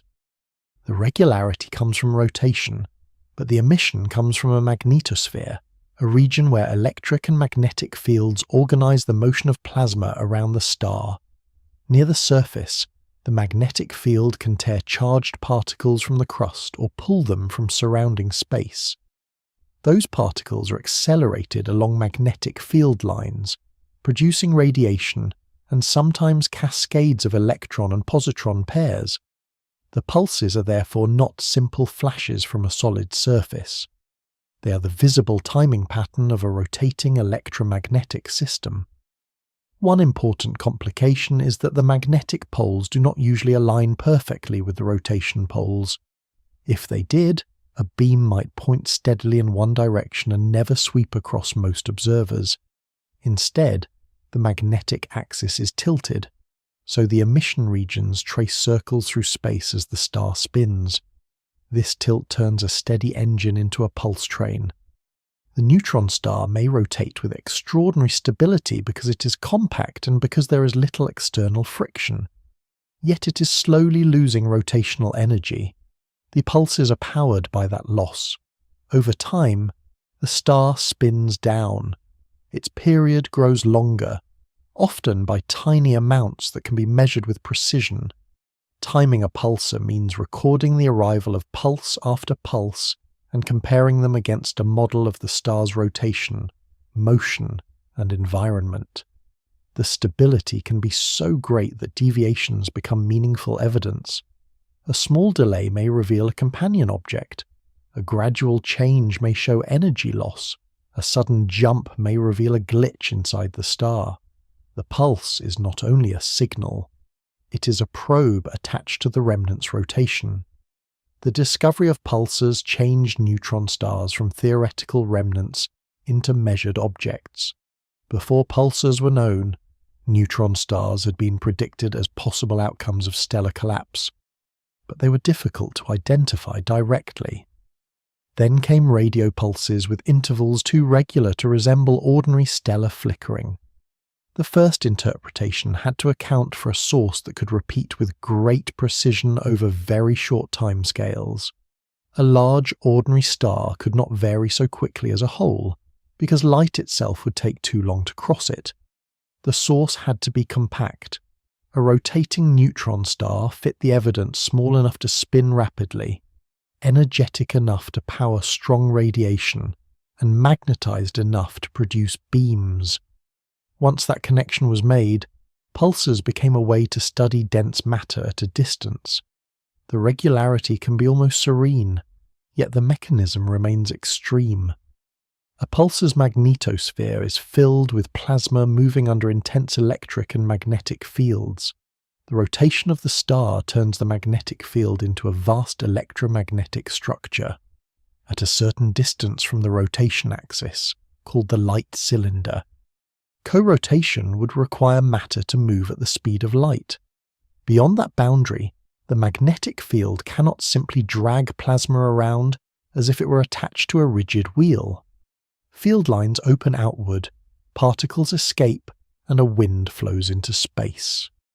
The pulsar is therefore gradually spending its rotational energy by launching particles and radiation. It is a dying clock, but one that can take a very long time to wind down. Young pulsars may be energetic and bright, often found inside supernova remnants. Older pulsars slow and fade, unless a companion star changes their fate. In binary systems, material falling from a companion can transfer angular momentum to the neutron star, spinning it faster. This recycling process can produce millisecond pulsars, old neutron stars rotating hundreds of times each second with remarkable stability. They are not young because they are fast. They are fast because they have been fed. The existence of millisecond pulsars adds another layer to the neutron star's life story. A remnant born in a supernova can cool, slow, and fade. If it remains alone, it may eventually become difficult to detect. If it lives with a companion, accretion can revive it. Gas spiraling inward forms a disk, heats as it falls, emits X-rays, and eventually reaches the magnetic field of the neutron star. The field can channel material toward the magnetic poles, producing hotspots and X-ray pulses. Over time, the incoming material can spin the star up, creating a rapidly rotating pulsar after accretion weakens or stops. This means that pulsars are not one stage only. They're a family of rotating neutron stars whose signals depend on age, magnetic strength, companion history, and viewing geometry. Some are loud in radio waves, some are stronger in X-rays, some are hidden because their beams never cross Earth, for every pulsar detected. There may be others rotating silently from this point of view, their beams sweeping elsewhere into the galaxy. Pulsars also test gravity. In a binary system with another neutron star, or with a white dwarf, pulse arrival times can reveal orbital motion with extraordinary detail, The pulses arrive early or late as the star moves toward or away from Earth, and careful timing can measure orbital decay, relativistic delays, and the effects of curved space-time. The first indirect evidence for gravitational waves came from a binary pulsar, whose orbit slowly shrank in the way general relativity predicted, as energy was carried away by ripples in space-time. Later, direct gravitational wave observatories would detect merging compact objects. But pulsars had already shown that dense remnants could lose orbital energy exactly as Einstein's theory required. In this sense, the rotating neutron star became more than an exotic object. It became a tool for measuring gravity itself. Yet pulsars are not perfectly smooth clocks. Some suddenly glitch, rotating a little faster than expected before gradually settling. These glitches likely reflect the interaction between the solid crust and superfluid components beneath it. As the crust slows under electromagnetic braking, part of the internal superfluid may continue rotating slightly faster. Its vortices can remain pinned until stress builds enough for a sudden transfer of angular momentum. The surface rotation then jumps. The pulse timing records the event as a small irregularity in an otherwise steady rhythm. This gives a rare clue that the star is not a single rigid body. It is layered, with components that can temporarily decouple and then reconnect. Other pulsars show timing noise, slow wandering in their rotation that may arise from magnetospheric changes, internal processes, or both. The clock is precise because the star is compact and rotating steadily.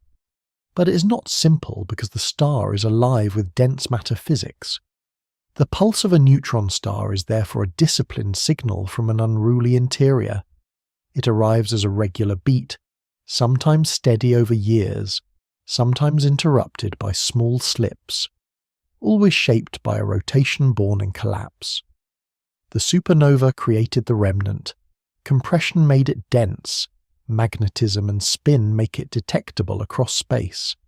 A pulsar is not the whole neutron star revealed. It is a narrow window opened by geometry. When the beam crosses Earth, the hidden object becomes a clock, a particle accelerator, a gravity test, and a messenger from nuclear matter. When the beam misses, the same kind of object may remain unseen. Rotation gives neutron stars a way to speak, but only along certain lines through the dark. The next force to consider is less rhythmic and more absolute, because in some neutron stars the magnetic field does not merely shape the beam. It becomes the dominant fact of the remnant's behavior, storing enough energy to crack the crust, flare across space, and turn a compact star into a magnetar. A magnetar is a neutron star in which the magnetic field has become more than a feature. It is the main reservoir of visible unrest. The star itself may be no wider than a city, with a crust only a thin outer fraction of its radius. Yet the magnetic field surrounding and threading it can carry enough energy to shape almost everything observers detect. Ordinary pulsars already have magnetic fields far beyond anything familiar on Earth, strong enough to organize charged particles, form beams, and drain rotational energy over time. Magnetars go further. Their fields can reach strength so extreme that the magnetic structure becomes a kind of invisible skeleton, pressing against the crust, twisting the magnetosphere, heating the surface, and releasing bursts of high-energy radiation. The object may rotate more slowly than many radio pulsars, often with periods of several seconds rather than fractions of a second. Yet it can be far more violent electromagnetically. Its power does not come mainly from rapid spin. It comes from magnetic energy stored in and around the star, slowly evolving until parts of the system can no longer remain arranged as they were. The origin of such a field begins in the violence of birth, but the details remain uncertain. A collapsing stellar core already carries magnetic fields, and as the core shrinks, those fields can be intensified by flux conservation, the same broad idea that makes rotation speed up as the radius contracts. If magnetic field lines are squeezed into a much smaller area, the field grows stronger. But magnetar fields may require more than simple compression. Rapid rotation in the newborn neutron star, turbulence, convection, and dynamo processes may amplify the field during the first seconds of life, when the proto-neutron star is still hot, fluid, and full of neutrinos. Another possibility is that some massive progenitor stars already carry unusually strong fields, which are inherited and intensified during collapse. The exact pathway may not be the same for every magnetar. What matters for the later star is that the magnetic field does not remain a quiet surface marking. It penetrates the remnant, interacts with conducting matter, and evolves under conditions where the crust is solid enough to store stress, but not free enough to ignore the field. The crust becomes a loaded shell, and the magnetic field becomes the force that slowly bends it toward failure. In a magnetar, the outer field is not necessarily a simple dipole, like a neat bar magnet tilted through the star. Large-scale structure may dominate the spin-down, but smaller, twisted components can store energy closer to the surface. The magnetosphere, the region around the star controlled by magnetic forces, can become filled with electric currents. These currents heat the surface and produce X-rays. If the field is twisted, it can gradually untwist, releasing energy over months or years. The star's persistent glow can therefore be brighter than expected for an ordinary cooling neutron star of the same age. This brightness is not sustained by fusion, and not mainly by the loss of rotational energy. It is magnetic decay made visible. The field changes over time, and because the material inside the star is an excellent conductor but not a perfect one, magnetic energy can be dissipated as heat. In the crust, this evolution may be uneven. Some regions carry stronger stress, some conduct heat differently, and some anchor field lines that connect to active regions outside the star. The surface of a magnetar is therefore not simply hot, it is magnetically patterned. The most dramatic signs come as bursts and flares. A magnetar can release short flashes of X-rays and gamma rays, sometimes in clusters, sometimes after long quiet periods, in the strongest known events, called giant flares. The initial spike can be so intense that it briefly outshines almost every other source of high-energy radiation in the sky, followed by a fading tail modulated by the star's rotation. The likely cause is a sudden rearrangement of magnetic stress.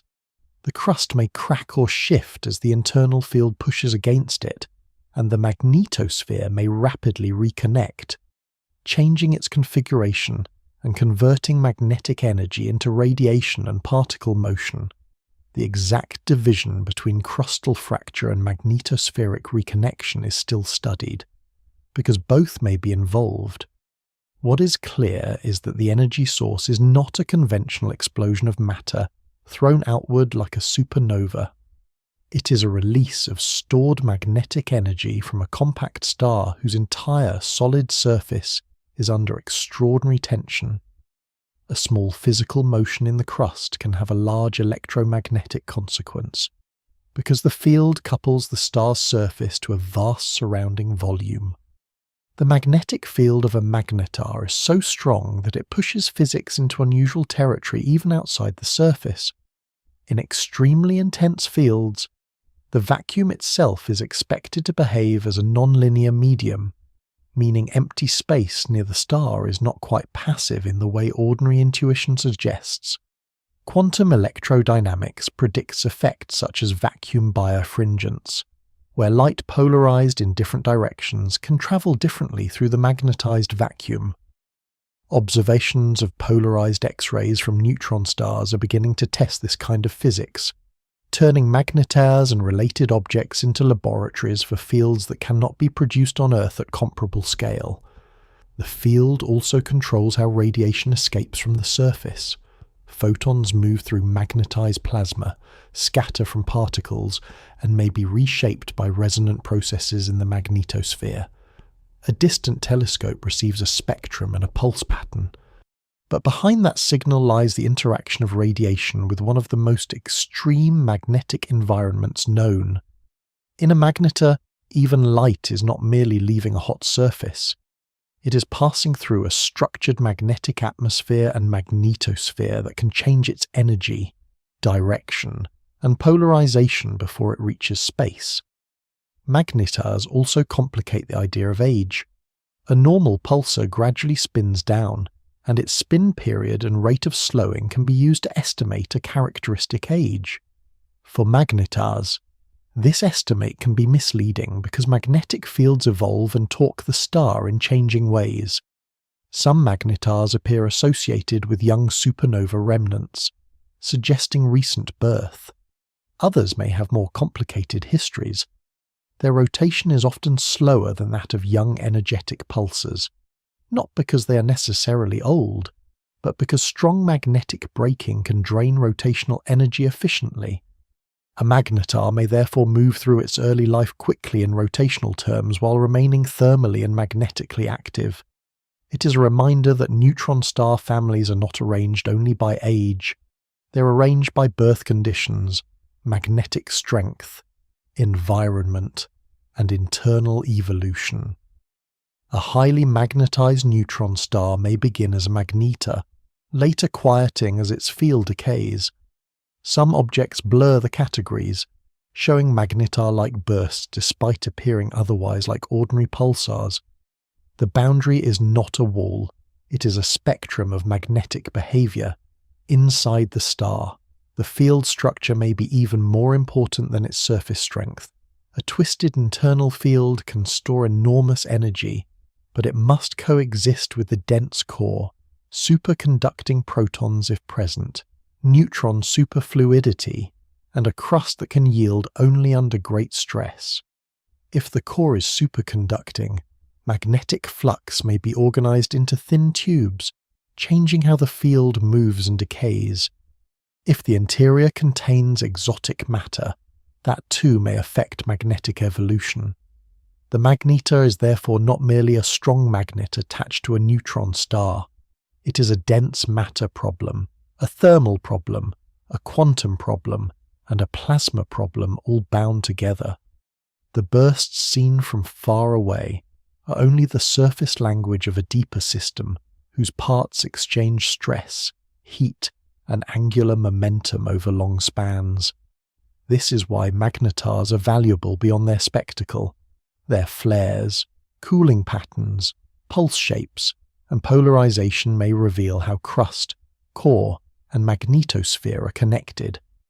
Their behavior asks how a solid crust fails under magnetic pressure, how heat travels through magnetized matter, how radiation escapes through intense fields, and how the strongest stellar magnets are made. A magnetar carries the same basic inheritance as other neutron stars collapse: compression, nuclear density, and a surface held down by immense gravity. But in it, the invisible field becomes the active memory of that birth, slowly spending itself through heat, stress, bursts, and light. The object is not louder because it is larger, or faster, or brighter in the ordinary stellar sense. It is louder because magnetism has found a way to dominate a remnant already balanced at the edge of collapse. The star turns, the field twists, the crust endures, and then, occasionally, the stored order breaks. When that happens, the signal crossing space is brief, but it carries a long history of compression, rotation, and magnetic energy held too tightly for too long. The next scale is not a single neutron star, but two of them bound together, losing orbital energy through space-time itself, until the compact remnants that survived one stellar death finally move toward another. A binary neutron star system carries the aftermath of two separate stellar deaths inside one shared orbit. Each object has already passed through collapse, supernova violence, and the difficult survival that separates a neutron star from a black hole. What remains is not quiet debris, but two compact masses moving around a common centre with gravity strong enough to make the orbit itself a source of energy loss. In an ordinary binary star, two suns may circle for millions or billions of years, while light and stellar wind slowly change their future. In a neutron star binary, the objects are so dense and so close that general relativity becomes part of the machinery. Their motion disturbs space-time, sending outward gravitational waves, ripples in the geometry around them. These waves carry energy and angular momentum away from the system. The loss is tiny from one orbit to the next, but it is steady. The orbit shrinks, the stars move faster, the interval between each revolution shortens. What begins as a pair of remnants can become a slow spiral inward, patient for ages and then suddenly rapid, as the final minutes gather the outcome of a long invisible drain. The important point is that the neutron stars do not need friction, gas, or a collision course in the ordinary sense to approach each other. Space-time itself provides the escape route for orbital energy. As the pair circles, the changing gravitational field radiates. The waves spread outward at the speed of light, stretching and squeezing space by a minute amount as they pass through the universe. Far from the source, the effect is extraordinarily small. Near the source, it is enough over time to reshape the orbit. The binary becomes a clock that winds down by making gravitational waves. This was first tested indirectly through pulsar timing, when the shrinking orbit of a binary pulsar matched the energy loss predicted by general relativity. Later, gravitational wave observatories detected the waves from merging neutron stars directly, turning the last moments of such a pair into a measured signal rather than a theoretical consequence. That signal rises in frequency and strength as the stars close in. A chirp not of sound through air but of space-time tightening under accelerating motion. In the final approach, each neutron star begins to deform the other. The bodies are not rigid points, they are fluid, layered, ultra-dense objects with crusts, cores, magnetic fields, and internal pressure that resists compression. As they draw closer, tidal forces stretch them slightly, raising bulges whose size depends on how stiff the dense matter is. A softer neutron star deforms more easily. A stiffer one resists. This tidal response leaves an imprint on the gravitational wave signal before contact, which makes mergers a rare probe of the hidden equation of state. The final orbit is therefore not only a path toward destruction, it is a test of matter at nuclear density. The stars reveal something about their interiors precisely because they are being forced out of roundness by each other's gravity. That deformation is small compared with their whole size, but in the language of gravitational waves it matters. The inspiral carries information about mass, spin, distance, and the dense matter stiffness that cannot be measured by sight alone. When the surfaces finally meet, the event leaves the realm of steady orbital decay and enters violent fluid motion. The two stars do not strike like solid stones. Their outer layers shear, stretch, heat, and tear under gravity. Matter can be flung outward in tidal tails. Shock waves form where dense material collides. Magnetic fields are twisted and amplified. The cores may merge into a single massive remnant, at least briefly, or collapse almost immediately into a black hole if the total mass is high enough. The exact outcome depends on the masses of the stars and on how much pressure dense matter can provide after the merger. If the remnant survives for a short time as a hypermassive neutron star, supported temporarily by rapid differential rotation and heat, it may continue emitting gravitational waves while its shape settles and its interior redistributes angular momentum. If that support fails, collapse follows. The event then becomes a black hole surrounded by an accretion disk and expanding debris. In either case, the merger is not a clean disappearance. It is a reprocessing of neutron-rich matter under extreme gravity. Some of that matter escapes. The escaping material is one of the defining features of neutron star mergers. During the collision, matter can be ejected by tidal forces, by shock heating, by winds from the disk around the central remnant, and by neutrino-driven outflows. This material is dense, hot, and rich in neutrons. It expands rapidly into space. Far from the pressures that held it inside the stars, as it expands, nuclear reactions begin to change it. The heavy element story belongs most fully to the next movement, but the merger provides the environment matter torn from neutron stars, released from compression, and allowed to assemble nuclei in a way ordinary stellar fusion cannot. The visible counterpart to this process is called a kilonova. It is not as bright for as long as a supernova, but it carries a distinctive glow, powered by the radioactive decay of newly formed heavy nuclei in the expanding debris. The light changes color as the ejecta expand and cool, and the opacity of heavy elements shapes how that light escapes. A neutron star merger therefore speaks in several messengers at once. Gravitational waves arrive from the motion of the masses. Gamma rays may arrive from a relativistic jet if one forms and points near the observer. Visible and infrared light can rise from the kilonova as radioactive material heats the ejecta. X-rays and radio waves may appear later as outflowing material collides with the surrounding environment. This is why such events are called multi-messenger sources. No single signal carries the whole story. The gravitational waves reveal the compact dance and collision. The electromagnetic light reveals the ejected matter, the jet, the debris, and the surrounding medium. Neutrinos may also be produced in huge numbers near the remnant.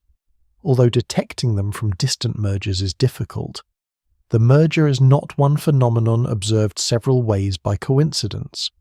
Its different messengers emerge from different parts of the same physical chain, from inspiral, impact, outflow, nuclear reaction, and afterglow. The possibility of a jet adds another layer of precision and uncertainty. Some neutron star mergers are associated with short gamma-ray bursts, brief flashes of high-energy radiation that can occur when a narrow or fast outflow escapes from the merger region. For such a jet to form, a compact central engine is needed, often modelled as a newly formed black hole and disk, or a temporary massive neutron star driving an organised outflow. The jet has to drill through surrounding debris before escaping into space. If it succeeds, and if it is oriented favourably, observers may detect a sharp gamma-ray signal. If it points elsewhere, the event may still be seen later through off-axis afterglow emission as the jet slows and spreads. The geometry matters. A merger can be powerful and still appear faint in gamma rays if its jet is not directed toward Earth. This makes each detection both a physical event and a viewing problem. What is seen depends not only on what happened, but on where the observer happens to lie relative to the outflow. Beneath all these signals is the final question of survival. The two neutron stars entered the merger as objects balanced against collapse. Together, their combined mass may exceed what any cold, non-rotating neutron star can support. For a fraction of a second, or for longer in some scenarios. Rotation and thermal pressure may help the remnant resist. Differential rotation, where different layers spin at different rates, can provide temporary support. Magnetic fields and viscosity then redistribute angular momentum. Neutrinos carry energy away. The remnant cools. The temporary advantages weaken. If the mass is too great, the object collapses into a black hole. If enough mass is ejected or held in a disk, and if the equation of state is stiff enough, a massive neutron star may survive longer. The outcome is a direct test of the same unknown core physics that shaped the isolated star. A merger asks the question under harsher conditions: how much can dense matter bear when two remnants are forced into one? The answer is written into the gravitational wave signal, the delay before any gamma-ray burst, the amount of ejecta, and the later glow of the debris. A neutron-star merger is therefore not merely the ending of a binary, it is the return of collapse under a new form. The first collapse made each star. The second encounter tests whether their combined matter can remain visible or must fall behind an event horizon. Around that decision, space-time rings, magnetic fields twist, matter escapes, and the galaxy receives a fresh supply of neutron-rich debris. The event is brief at its center, yet its consequences extend outward for years in afterglows, and for cosmic ages in the atoms it helps create. The compact remnants that survived one death do not simply vanish when they meet. They convert orbital motion into gravitational waves, dense matter into ejecta, and hidden nuclear physics into signals that can cross the universe. What remains to follow is the slow consequence of the material thrown away, because in that expanding ash, some of the heaviest elements in nature begin their journey back toward clouds, planets, and living worlds. The material thrown from a neutron star merger begins as something almost impossible to make in ordinary stellar life. Dense, hot, neutron-rich matter released suddenly from the grip of a compact remnant. Inside the neutron star, that matter had been held in a state where nuclei, free neutrons, electrons, and perhaps deeper exotic phases existed under crushing pressure. Once some of it escapes during the collision, the pressure falls, the debris expands, and a new kind of nuclear history begins. This is not the calm fusion that powers a main sequence star, where light nuclei join step by step and energy flows outward across long ages. It is a rapid rebuilding of matter under conditions flooded with neutrons. Atomic nuclei moving through the expanding debris can capture neutrons faster than they can decay. Each capture makes a nucleus heavier. Then, as unstable forms decay, protons are created inside the nuclei, shifting the material upward through the periodic table. This chain is called the rapid neutron capture process, and it is one of nature's main pathways to the heaviest elements. Its importance lies in speed. To build elements such as gold, platinum, and uranium, matter needs access to many neutrons before unstable nuclei have time to fall apart into more ordinary forms. A neutron star merger provides that access because the stars themselves are made from matter already rich in neutrons. When the collision tears pieces of that matter away, it releases ingredients that ordinary stars cannot easily provide in the same abundance. The expanding debris becomes a temporary nuclear factory, not because it is large like a star, but because it is extreme in composition. The material is moving outward, cooling, and changing at once. In a short time, it can assemble a wide range of heavy nuclei, many of them unstable at first, then settling through radioactive decay into longer-lived elements. The glow of the kilonova comes from this decay. Newly made nuclei release energy as they transform, heating the surrounding ejecta. That heat emerges as visible and infrared light, changing over days as the debris expands and becomes thinner. The color and timing of the light carry clues about what was made. Some heavy elements, especially those in the lanthanide group, have complex electron structures that make the debris more opaque, meaning light has a harder time escaping. When such material is abundant, the kilonova can become redder and longer lasting in infrared wavelengths. In this way, the light is not just a fading after effect of the collision, it is evidence of nuclear creation. The merger writes its chemistry into the way it dims. This does not mean every atom of gold or uranium in the universe must come from neutron star mergers alone. The full inventory of heavy elements is still studied, and other sites, including certain kinds of supernova-related environments, may contribute to some elements or under some conditions. But neutron star mergers have become a central part of the picture, because they naturally provide the neutron-rich ejector needed for the rapid neutron capture process, and because observations have directly linked a merger with kilonova light consistent with heavy element production. The importance of that connection is difficult to overstate.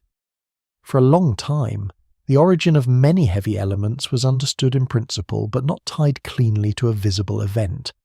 The detection of gravitational waves from merging neutron stars, followed by light from the same region of sky, gave science a way to watch the outline of the process. The gravitational waves identified the compact collision, the kilonova showed radioactive debris, the combined signal connected dense matter, nuclear physics, and cosmic chemistry in one event. It turned a theoretical pathway into an observed chain. The atoms made in such events do not remain near the merger forever. The debris expands into surrounding space, mixes with interstellar gas, and becomes part of the galaxy's long circulation of matter. This mixing is not immediate or even. A merger may occur far from the region where its original stars were born, because the neutron stars can receive kicks during their supernova births and travel for long periods before finally colliding. When they merge, their heavy elements may be injected into a different part of the galaxy than the one that made the binary. Over time, turbulence, stellar winds, supernova shocks, and galactic rotation spread enriched material through gas clouds. Later, some of that gas cools and gathers under gravity. New stars form from it. Around some of those stars, disks of leftover material flatten and condense into planets, moons, asteroids, and smaller grains. Heavy elements made in rare compact collisions can become minerals in planetary crusts, radioactive isotopes in interiors, metallic veins, ocean chemistry, and eventually parts of living systems or the tools built by life. The path is not direct, but it is continuous. Matter does not remember its origin in any conscious sense, yet its composition carries the evidence of ancient violence. A gold atom in a planet is stable because nuclear forces hold it together, but its existence may depend on a moment when two neutron stars tore each other apart. This gives neutron stars an unusual double role in cosmic history. Alone, they are remnants, objects left after massive stars fail. Together, when they merge, they become sources, returning material that ordinary stellar burning could not easily make. Their first death creates the dense star. Their later collision can seed space with some of the heavier stable matter. The process folds endings back into beginnings. A supernova leaves a compact remnant and disperses lighter and intermediate elements. A merger later releases neutron-rich debris and builds heavier nuclei. The galaxy becomes chemically richer not through one kind of death, but through layers of stellar failure, each operating under different physical rules. Hydrogen burning creates helium. Later, stellar burning creates carbon, oxygen, silicon, and iron group elements. Supernovae scatter and transform much of that material. Neutron star mergers add another contribution, especially for the heavy elements that require rapid neutron capture. The periodic table is therefore not a single story. It is a record of many environments, each with its own pressure, temperature, timescale, and violence. What makes neutron star matter so strange inside the remnant becomes, after a merger, what makes it chemically generous. Its neutron richness is dangerous to stability in one setting and creative in another. Released from compression, it falls apart and rebuilds. The same excess of neutrons that help define the star becomes the raw condition for making nuclei too heavy for ordinary fusion pathways. In this sense, the neutron star does not only preserve collapsed matter, it stores a possibility that can be unlocked by collision. The merger is brief, but the atoms it makes can endure for billions of years. Some remain in dust, some enter stars and are dispersed again, Some settle into planets, some become part of machines, bones, oceans, rocks, and radioactive clocks inside worlds. The journey from merger debris to planet is slow enough that the original flash disappears long before its products find new forms. A kilonova fades, its gravitational waves pass, its afterglow weakens. But the nuclei formed in the expanding debris remain, carried into the wider chemical memory of the galaxy. That is the calmest consequence of one of the most violent events known. The collision itself lasts moments at its heart. The enrichment it begins can shape matter for cosmic time. Neutron stars therefore close the circle they began in massive stars. They are born when fusion reaches iron and gravity forces matter past the limits of atoms. They live as dense remnants with crusts, cores, magnetic fields, and rotations that turn them into pulsars or magnetars. They merge when gravitational waves drain their orbits, and from that second catastrophe, heavy elements return to space. The strange physics does not end at the surface of the star or inside its unknown core. It reaches outward into chemistry, geology, technology, and life, because the universe builds durable things from the remains of unstable ones. The gold in a planet, the platinum in an instrument, the uranium warming a rocky interior, all belong to a lineage that may pass through neutron-rich debris thrown from a compact collision.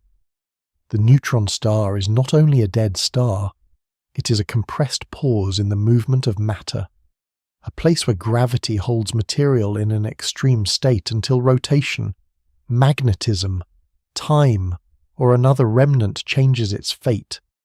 When that material finally escapes, it does not return as it was. It returns heavier, stranger, and more useful to future worlds. The remnant that began as collapse becomes, through collision, part of creation again, not by design or intention, but by the deep continuity between physics at its most severe and matter at its most familiar. In the end, a neutron star remains difficult not because it is vague, but because it is precise in ways that ordinary experience cannot follow for long. It has a mass that belongs to a star, a width that belongs to a city, a surface held down by gravity almost too strong to picture, and an interior where matter is pressed beyond the architecture of atoms. Its story begins with balance, with fusion holding a massive star open against collapse. It passes through iron, through failure, through the undoing of protons and electrons, through the bright scattering of a supernova, and then settles into something smaller, denser, and stranger than the star that made it.